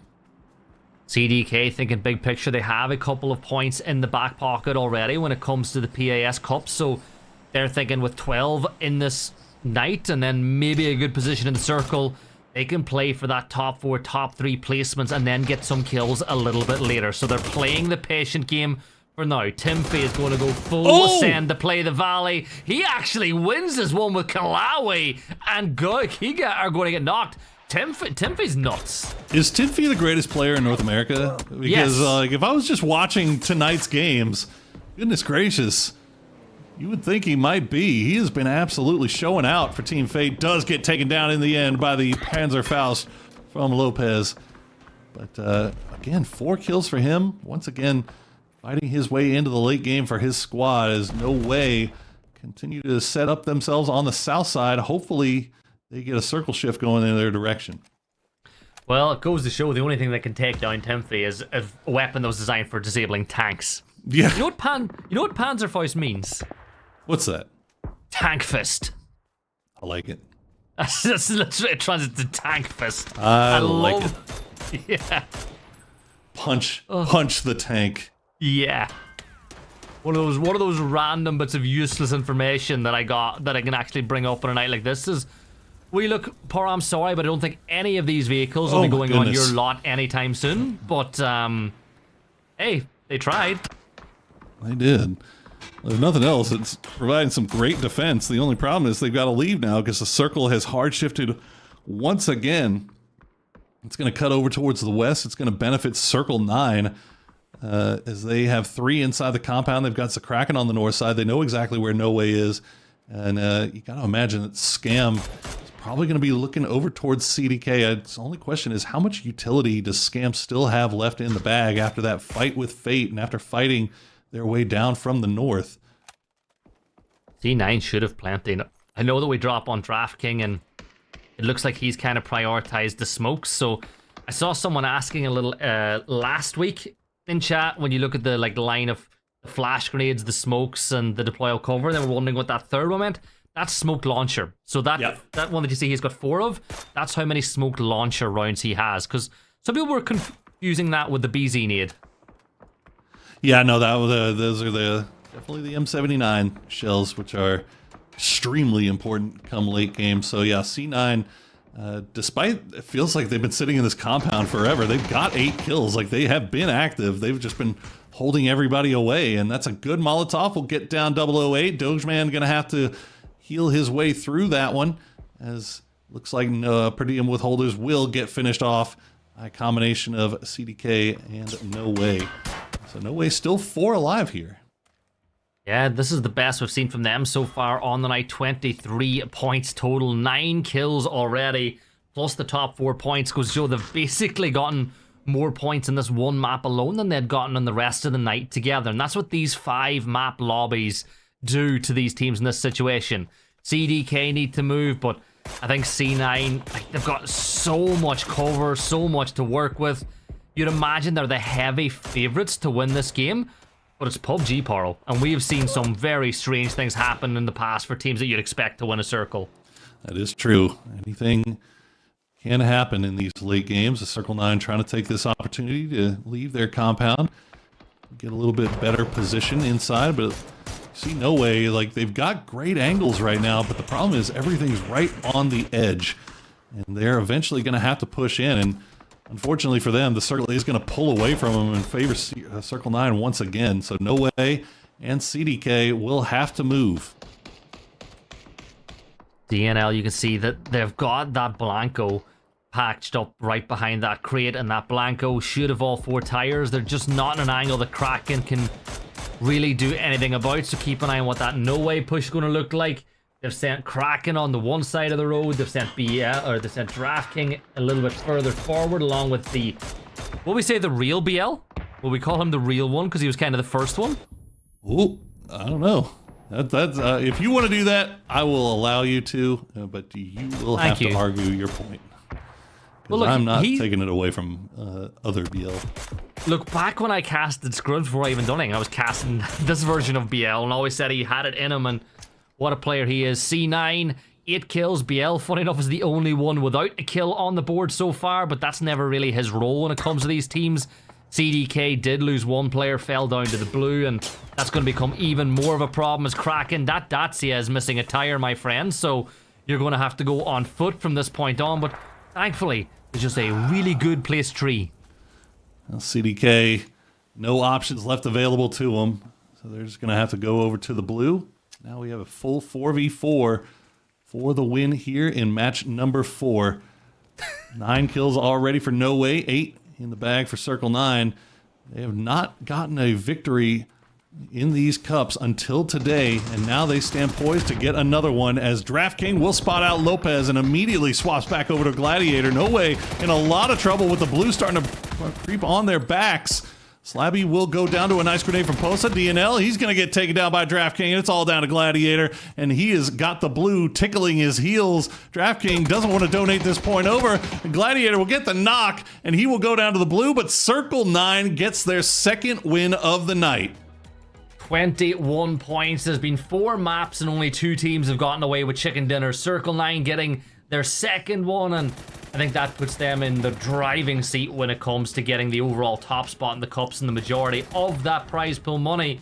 But Paro, again, it seemed like, in the nicest way possible, the teams winning are getting rewarded by really good early game decisions on rotates. They're putting themselves in positions, and then PUBG's giving them circle. Like, nobody's gifted a win, right? You never get gifted a win in PUBG, but it is a good decision in Phase 1, Phase 2 that's led to them getting these victories.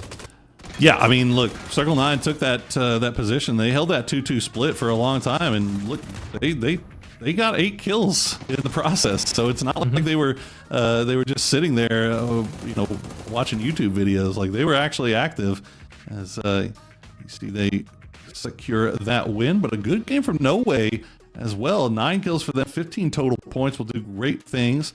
And Per Diem Withholders, the other team that's managed to get a win here tonight that's not named Circle 9, and they get another 13 points to close that gap even more to Duel. In fact, they might have actually jumped them by now. We'll find out, I'd say, later on once the scoreboards have been updated in full. But you look at down that list, right? A couple of the teams that haven't really got going, like Earthworms have not got going tonight. Bonje de Gallo, a team that we've casted multiple times in the past, but this is their first time this cups. They're not up and running yet. AKA have been really disappointing when you think about the teams that they have. But here's the overall leaderboard on the night. 28 points now is the gap between Duel and Per Diem Withholders on the leaderboard on the night, which cuts that down. But I think those 61 points that Circle 9 have gathered has really put them into the massive overall lead when you think about the bigger picture of these cups. Yeah, they're going to be chilling. Going into next week, they're going to know that they have just the biggest possible cushion to work with onto second place, so they can pretty much do whatever they want next week. If they want to play Kingmaker, they can do that. If they want to just continue to try new strategies, try to play, like you were saying before, not playing around the edge, but instead going for those central compounds, kind of seeing what they can get away with, just toying, experimenting. They have a whole 5 games next week to do that, while still being comfortable that they should be first place overall. I'm gonna lie, if they win this last map of the day, there's even a world where they could just take the week off and still finish top spot. That's fair. So we'll see what happens. But look, we are going to jump into a quick break. When we come back, it will be the 5th and final game of the night. So stay tuned, everyone. We'll be right back.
A new in-game tutorial for beginning players, some added fun for arcade mode, and updates to how you communicate on the battlegrounds. All this and more as we dive into the Update 42.2 patch report. First up, we're giving Battlegrounds beginners a new crash course in how to play with a new in-game tutorial. The tutorial will take beginners through the core PUBG gameplay loop of landing, looting, and surviving, while teaching all the things a successful survivor needs to look out for. The tutorial is broken up into different chapters, and the entire experience should take a new player about 10 minutes to complete. You'll be walked through all the fundamentals by a special AI squad mate, who will rate your performance and let you know how you did and what you need to work on still through text and voice feedback. There are even rewards for completing the tutorial based on your rank. Whoever said learning wasn't rewarding? Next, 2 games are coming to arcade mode in this update. First, Hot Drop is making its chaotic return, forcing you and lots of enemies to drop into one small but highly contested area. The chaos begins from the moment your boots touch, so grab what you can quickly and, well, good luck. The other game mode is Solo Deathmatch, where you are your own team up against up to 13 other players. It's every lone survivor for themselves in an all-out battle for points as you get kills, die, and respawn, all while trying to rack up as many points as possible. These modes are only available for a limited time, so be sure to check out the patch notes page for details.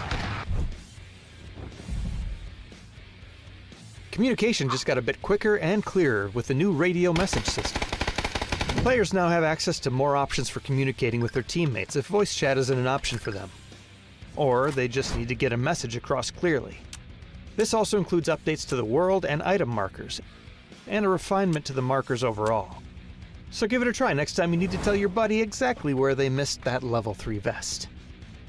And console players will be seeing the graphical improvements and outgame menu loading speed improvements we mentioned in the roadmap during July. So be sure to send us some of those pretty new screenshots on our socials. And even more console updates are coming soon, so keep an eye on future patch notes. There are also new information tabs on the world maps, some optimization improvements to Tago, world updates to Rondo, and more. So be sure to check out the patch notes for full details.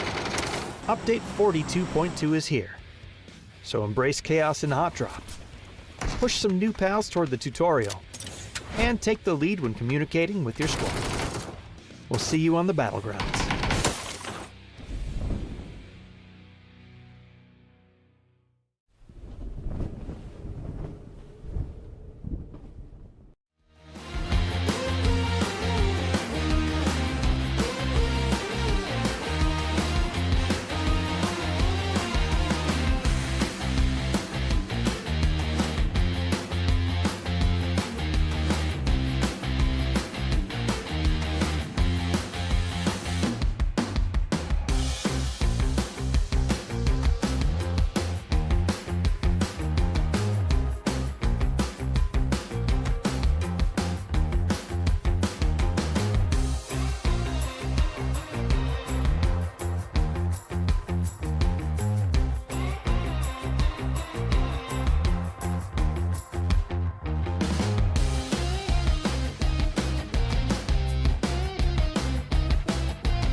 My moment, I'm gonna take it. Got one chance and I will not waste it. All of my life I dream with patience. Independent winner, but I came from the pavement. My life in danger, no name mags, the scene I came up. When are they all gonna wake up? Told them all get they weight up. Wake up, wake up, wake up. When are they all gonna wake up? Wake up, wake up. When are they all gonna wake up? I was just doing my thing. I was stacking, brawling, then I maintained. I came up proper, I ain't gonna change. I came in, locked it, know my name. Stand tall, I don't fold. All my brothers, they trained to go. Now next up, ready for the throne. Don't test me, cause I'm in my zone. Don't test me, cause I'm in my zone.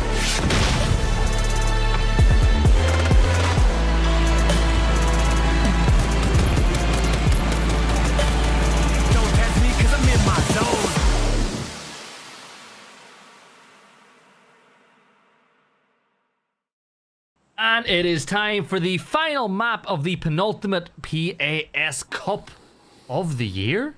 That's crazy, Par. We spoke about it already, but we are already so close to finding out who's going to be in the playoffs of PAS. One thing's for sure, that team on your screen right now, Circle 9, are definitely going to be there. And I'm going to go and say it, they're definitely going to be playing on day one as well.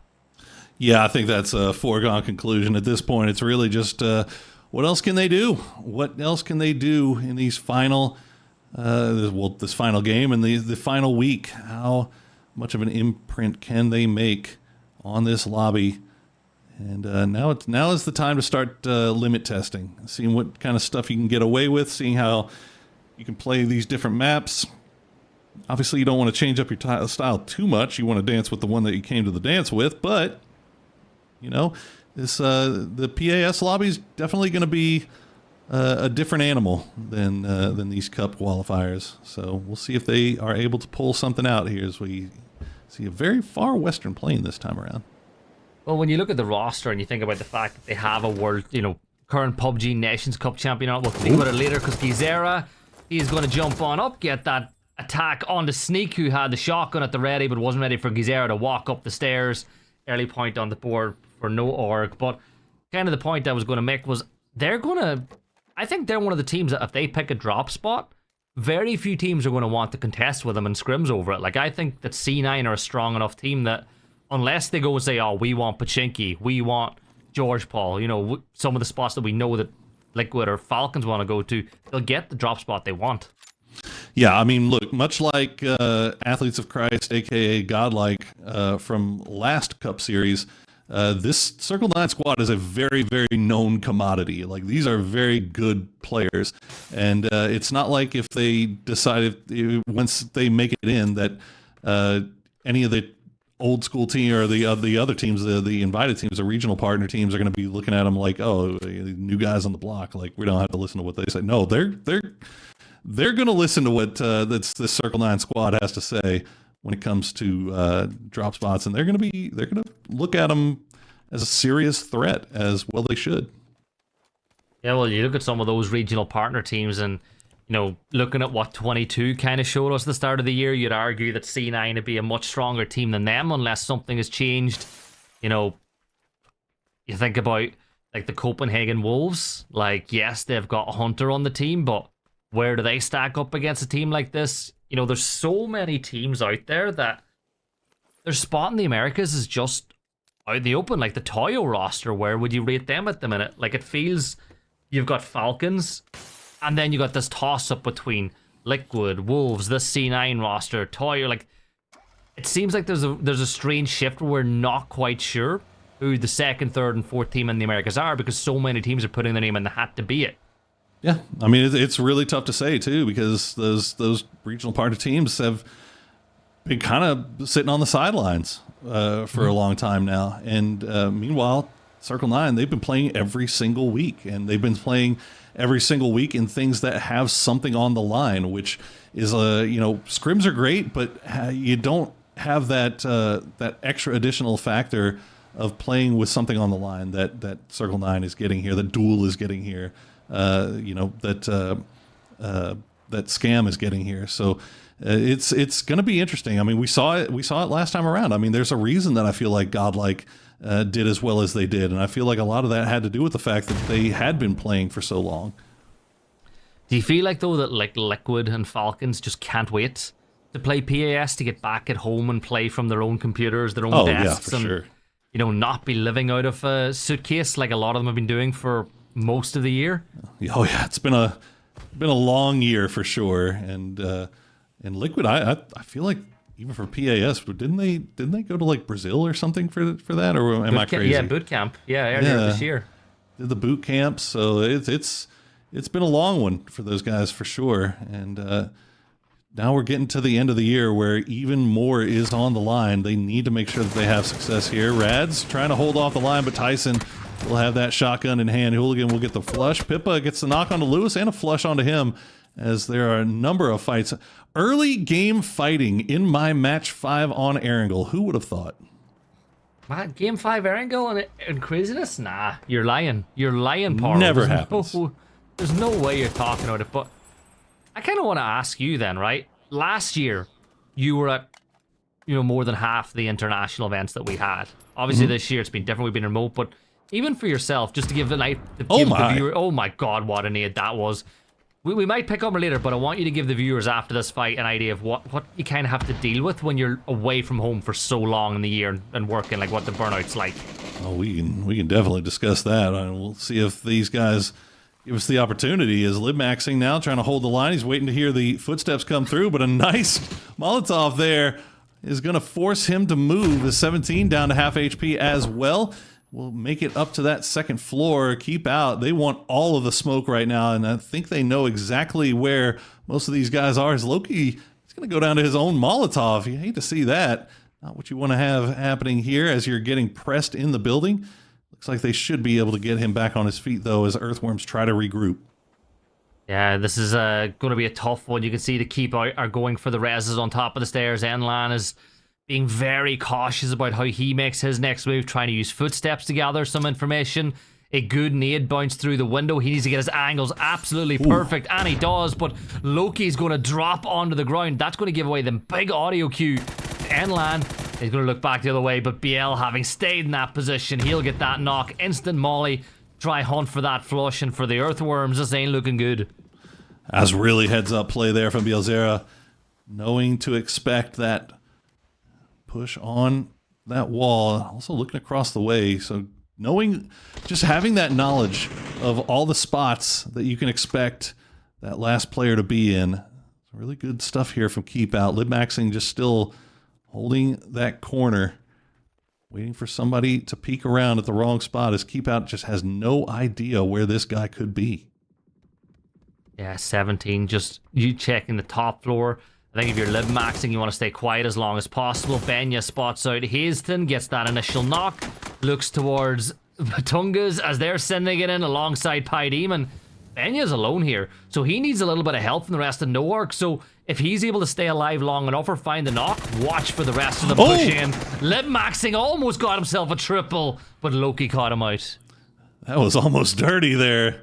And yeah, Keep Out is going to be breathing a sigh of relief for certain after that one as Batungas, gets spotted. Nice shots there from Gizera. Will take him down as Noarg continues to kind of hover around this Banjo de Gallo squad. I think they got an idea of exactly where everybody is. Paid him, as he said, inside the building, and they know now that Sexy is kind of up on the north side, so Vinny will push that one. They'll get close. Sexy not going to be able to get a knock off of that. Actually, he will. He's going to take Gizera out. So maybe they didn't know that Sexy was up in this top position. Yeah, Pydeem and Sexy still alive, and they're trying to make something happen as Pydeem will prep that nade, waiting for Noark players to run their way around the corner, but they'll of course see that nade land and dodge it for now. Pipa spots him out on the side. He's going to get a nade of his own, but it's a tough throw with the smoke, with the fence, so you got to time this one to perfection, and he does. The air burst is pretty much perfect, and that leaves Sexy as the last man standing. That's super unfortunate for Paydum there, as he was trying to run away, but he just picked the absolute worst time. All the timing just went into the way of NRG, as Mighty Gods now taking the fight back over to Keep Out, as they're pretty much a role reversal going on this compound. After Keep Out dispatched with that last player, they got reset, but as I said, MTG just hovering around on that south side as we see the circle again going to favor a lot of water, still military island involved, a lot of teams already on the move. Wouldn't it be PUBG 2026 if this shifts back to Millie Island for that next circle shift? Oh my god. And we would get some craziness. Vital holding the Dirty Dozen. MTG still pushing into that Navi compound as Mr. T. He'll find BL, catches him cold, and Keep Out are in a lot of trouble. But 25-point night for Keep Out. That's going to put them nicely above that cutoff line going into the day two. And it's been a much better outing from them than what we had seen in previous showings in the Cups. Yeah, it's been a decent game for them, or a decent day for them, all things considered. We'll see if they get a little bit more off of this solo player, although it looks like Mighty Gods have a pretty good idea where 17 might be, but we've seen solos pull off crazier things. 17 waiting for that inevitable push, looking behind him. He's going to spot out one, takes the shots in. It's going to get crushed on. There you go. Kin will be there to support his squad, and now we'll cut over to Scammers. It's been a good day so far today, but two down here, and Jam and Gats having to hold off this push from Fate. Name a more iconic duo than the Scammers and the Fate fighting every single map. It seems to happen time and time again. Gats is going to hit the deck, spots out Flanker. Flanker's going to try to get the med off. Gats is trying to wrap around the other side. Gats wins his one, and now all of a sudden it's Zenny left standing. Jam sprays him down with the M249, and Scam. Go ahead. Oh, I was going to say, got him with the last bullet. That M249 was completely dry when we cut over to him. So, yeah, I guess good news for Scam is that they were able to get rid of Tim Fee pretty early on, because Tim Fee has been the one that's been causing them so much problem. Was it he hit it with the last bullet, or was it he got it perfect? He perfectly counted how many bullets he needed. Exactly. I like it. I don't want to reload no M249. Nah, it takes a long time, man. Maybe a little less now, but still a long time. As we can check in with Giga, trying to make their way across the fields. They're pushing very close to Mianoto Mitio. We'll see if Mampt can hold the line here as they have the trenches dug down. A lot of damage, or a lot of bullets coming through, but not a lot of damage coming through. Kind of been a trend we've seen tonight of some vehicles getting past. You think back to the shots that were sent towards Zenny earlier as well, where Zenny wasn't able to get the knock on the Coop, getting ready for that circle shift, and it goes to the fields. It's an old-fashioned field ending to get us ready for the end of the night. It looks like a couple players are going to be recalled and rejoin us inside the battlefield, one of them being Gizera, the other one going to be, I think, one of the members of AKA. Both of them will drop. Oh yeah, it's Lip dropping nice and late on that flight path. But are these teams going to find benefit like Noark for making the play for the fields early? Or is somebody like Duel going to get rewarded playing these Potch Hill positions that give you such great sidelines of the circle? We're getting to see both sides of the field today, as the end game in match number 1 was just a touch west of this one in those open fields. This time it's on the eastern side of the fields. As you said, Duel have that great position on those Pachinki Hills, but very wide split. And you have AKA, you have Circle 9, all kind of sniffing around in that area, and soon CDK will be there as well, as Gosu will try to do the seat swap in as the push comes through from No Way. A lot of damage coming through. Will they get the last knock there? Kalawi, the last one to try to provide the support there. They're going to go down, and he's going to get flushed as well, and unfortunately, Warns is nowhere near to provide support. Vital has to see that in the kill feed. I'm curious if they'll actually leave their compound, but it looks like they're comfortable just staying down in there. Yeah, why not keep that position in the Dirty Dozen? I know that there's nobody there to backfill them, but they don't know that. By the way, did you see DNL jumped into the UAZ and fired some shots on a seat swap there as well in that fight? Yeah. Did them dirty. Gotta do what you gotta do. Any way you can win the fight is a good way to win. I need to look at my keyboard to seat swap. I'm not gonna lie, I'm not very good at it. It's one of the one things in PUBG that I'm terrible at. Gotta get that hotkey, man. Get those hotkeys. Take the time. Take the time, chat. Go in there and set all hotkeys up as quickly as you can. Oh. I have weird binds, though. I lean with my mouse. I mean, that's a choice. Whatever works for you. It's not weird if it works for you. I crouch with space. Okay. Now we're getting a little weird. Yeah. But hey, I can't say anything. If Simply Matt has space W key bind to spacebar, what can I say? I know, I can't remember his name, but I knew a player who would shoot bind to a spacebar. Huh. And I think his reasoning behind it was if you don't click your mouse, it keeps less pressure on it and it makes it easier to aim. That was their okay. That was their logic. You know, again, if it works for you, it's not dumb. You know, whatever. Does it whatever work for me though? Like I said, the best gun in the I've always said the best gun in the game is the one that you can hit your shots with. So if you can hit your shots with an Uzi, that is your best gun in the game. Hey, don't diss the Uzi. I've seen many a player pick it up in late games when we get urban finishes. But you know what else I love? Fair and equal circle shifts. And we have not been given one. This has gone to Duel. Hard shift up to the north. All right, Duel. It has not been a fantastic day by any means for them, but they could rally here in this last game and get themselves back up in the mix.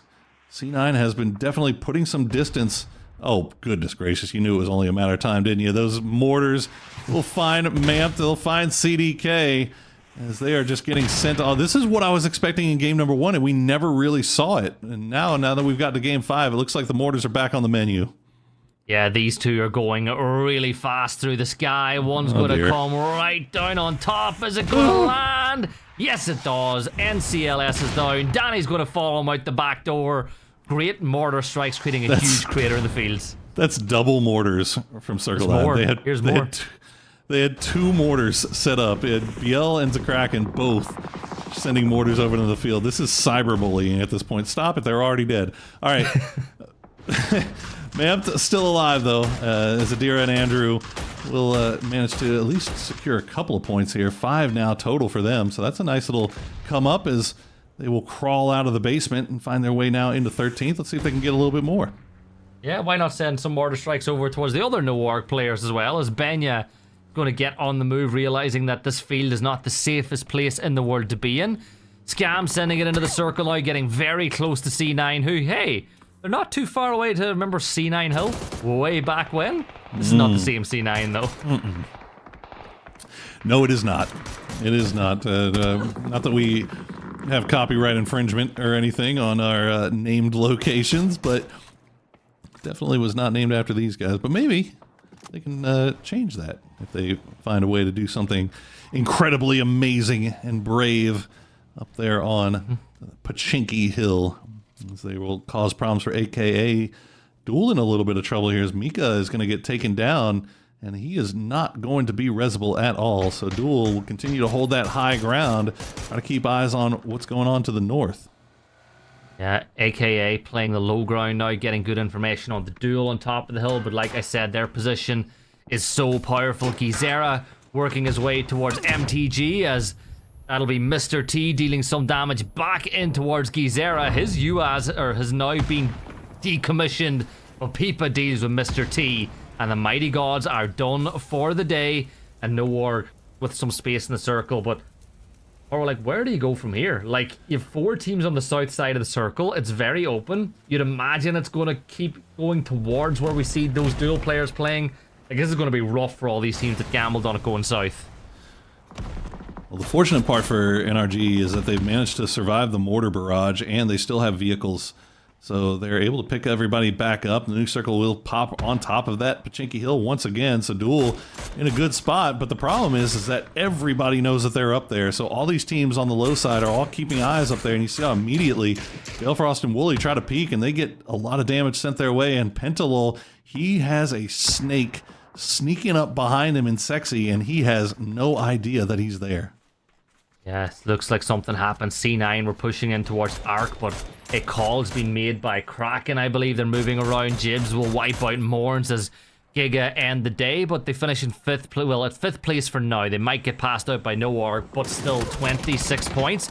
Should comfortably see them make the playoffs. Where they end up, we'll still wait to see next week, as Sexy will guarantee at least 1 more point, catching Penta, who was kind of that scout role playing on the edge, the anchor for this dual team. And yes, they've got center circle, Poro, but down to 2 players now makes this hill a precarious position.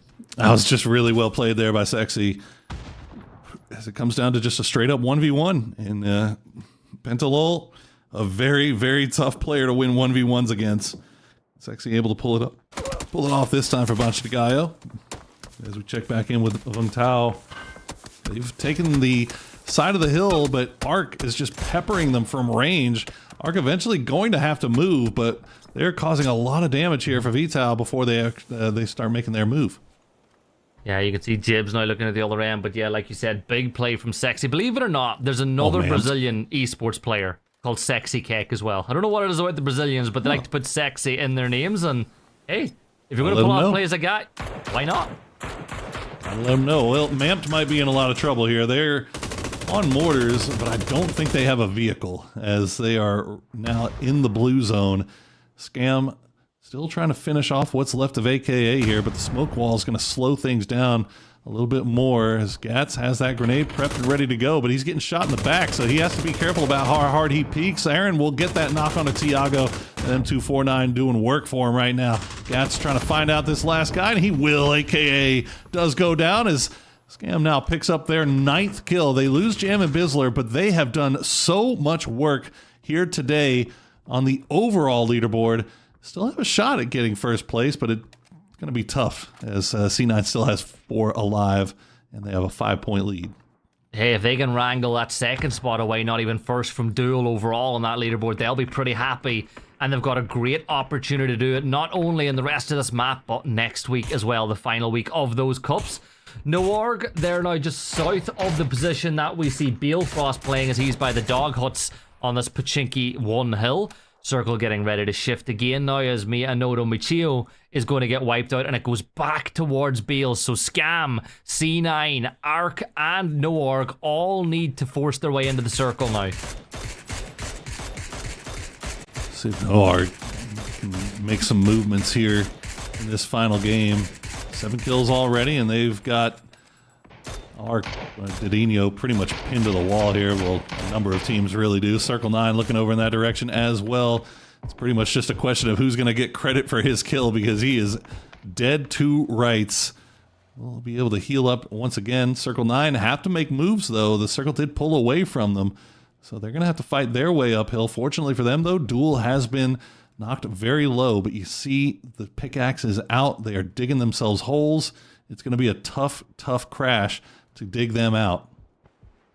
Yeah, C9 beginning to make their move up onto the ridgeline. They might be about to cross swords with C9, with Gats of Scam as they work their way up here as well from the other side. Smoke wall being deployed as Gats is very aware of the fact that Duel are on the high ground, so you want to cut off lines of sight so you can get as close as possible without doing damage, as Dadinho becomes Deadinho, and it looks like Kraken has now copped onto the move of Scam, making their way up the hill. And the fact that Scam are moving up at the same time as C9 might actually work in Duel's favor.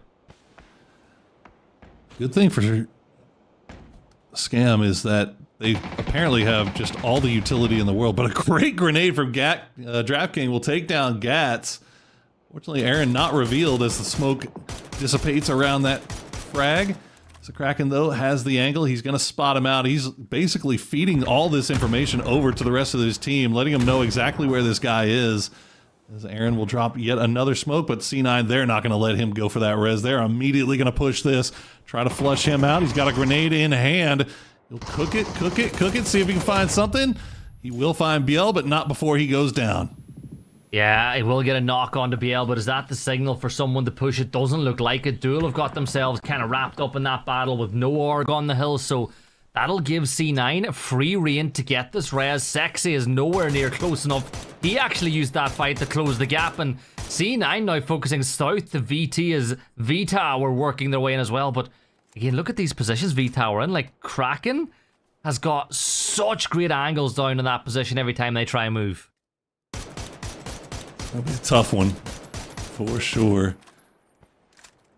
So Kraken just, all the V-Tower, not really much that they can do. They have to stay behind their cover for as long as possible. The only question is, what is Noor going to do? Still full strength, playing just underneath the Duel. They know exactly where V-Tower is, but they don't want to overextend, don't want to take the risk of revealing themselves to C9, and that patience is going to pay off here as now the circle will shift over towards them, and they are in the driver's seat. We'll see where C9 decides to go. It looks like they might be thinking about wrapping up to the north.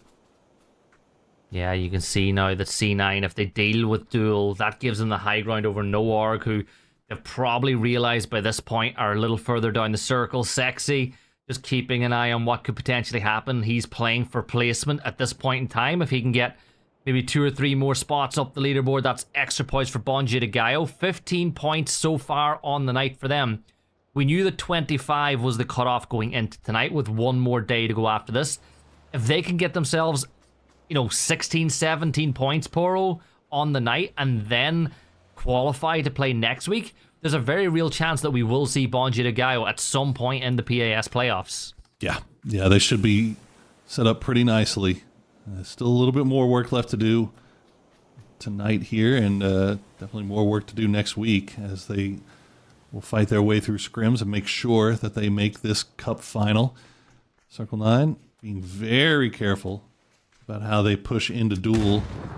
They've got a few grenades still left in the tank, and they'll send them on over.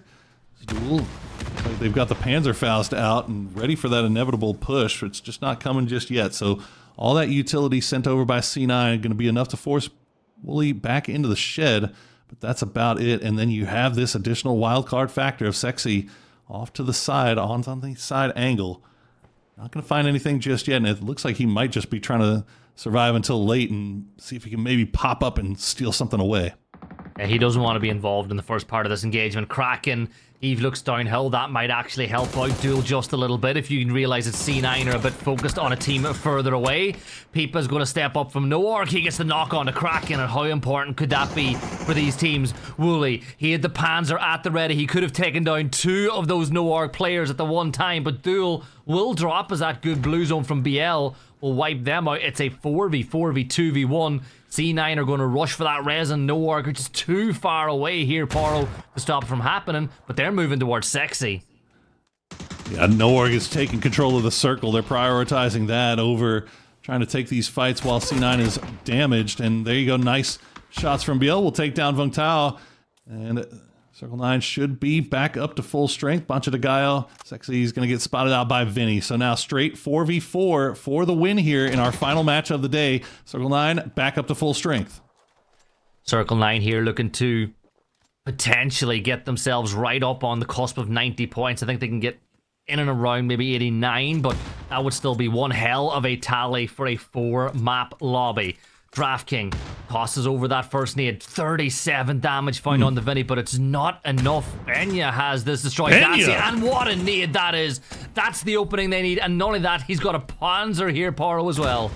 And another follow-up one from Gizero will get down as Posa will be taken down by the Panzerfaust, and not 3 wins on the night for Circle 9. No org will clutch it out in the end. Big win for them and their overall pathing to try get into at least the earliest possible stage they can when we get to PAS playoffs. 13 kills, 23 points. And I'm gonna ask you the question, Paro. Where has this version of No Org been over the past 4 weeks? It took 4 weeks and the fifth map, to really see what they could do. Yeah, the 5th map, but look, if you're going to come online, now is the time to do it at the very end, where you can try to secure as much as possible. You want to get hot at the right time, and it's been a back and forth day for No Way. Like they've had some pretty decent placements. The game 3 and 4 was a little bit on the low side, but this was a great performance from them, coming in from that south side on a wild Pachinki Hill Circle end game. They come out on top. Great work by them. But again, Circle 9 just finding boatloads of kills. They've had a hell of a day here today. They got 81 points on the night. Like, what's that? Barely. That's ties what they did in week 1.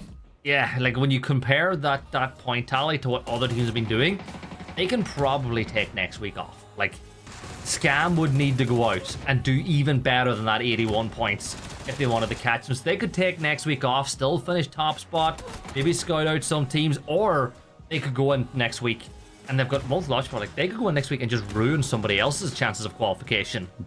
They could. It does kind of beg the question of what happened to them last week when they only got 15 points. I mean, they have been on fire here today. In the first couple of cup weeks, they were looking pretty good as well, and now they are back on form here in week number 4, coming online at the right time once again. As you see the match result there, No Org, 13 kills, 23 points. That is going to be great for them, as I imagine that'll push them right back up into the top of the leaderboard, or somewhere near there. Good reset, if nothing else. Exactly, especially with 1 week left to go. Duel as well. I think it's not a nice thing to say, but I feel like even though they got 31 points, Duel have been the big losers this week, because Scam have really closed that gap and may have actually overtaken them in that leaderboard for the overall one. So I think the Duel find themselves in tough spots. So, you look at Duel, Scam, Bilu, all coming back into action next week.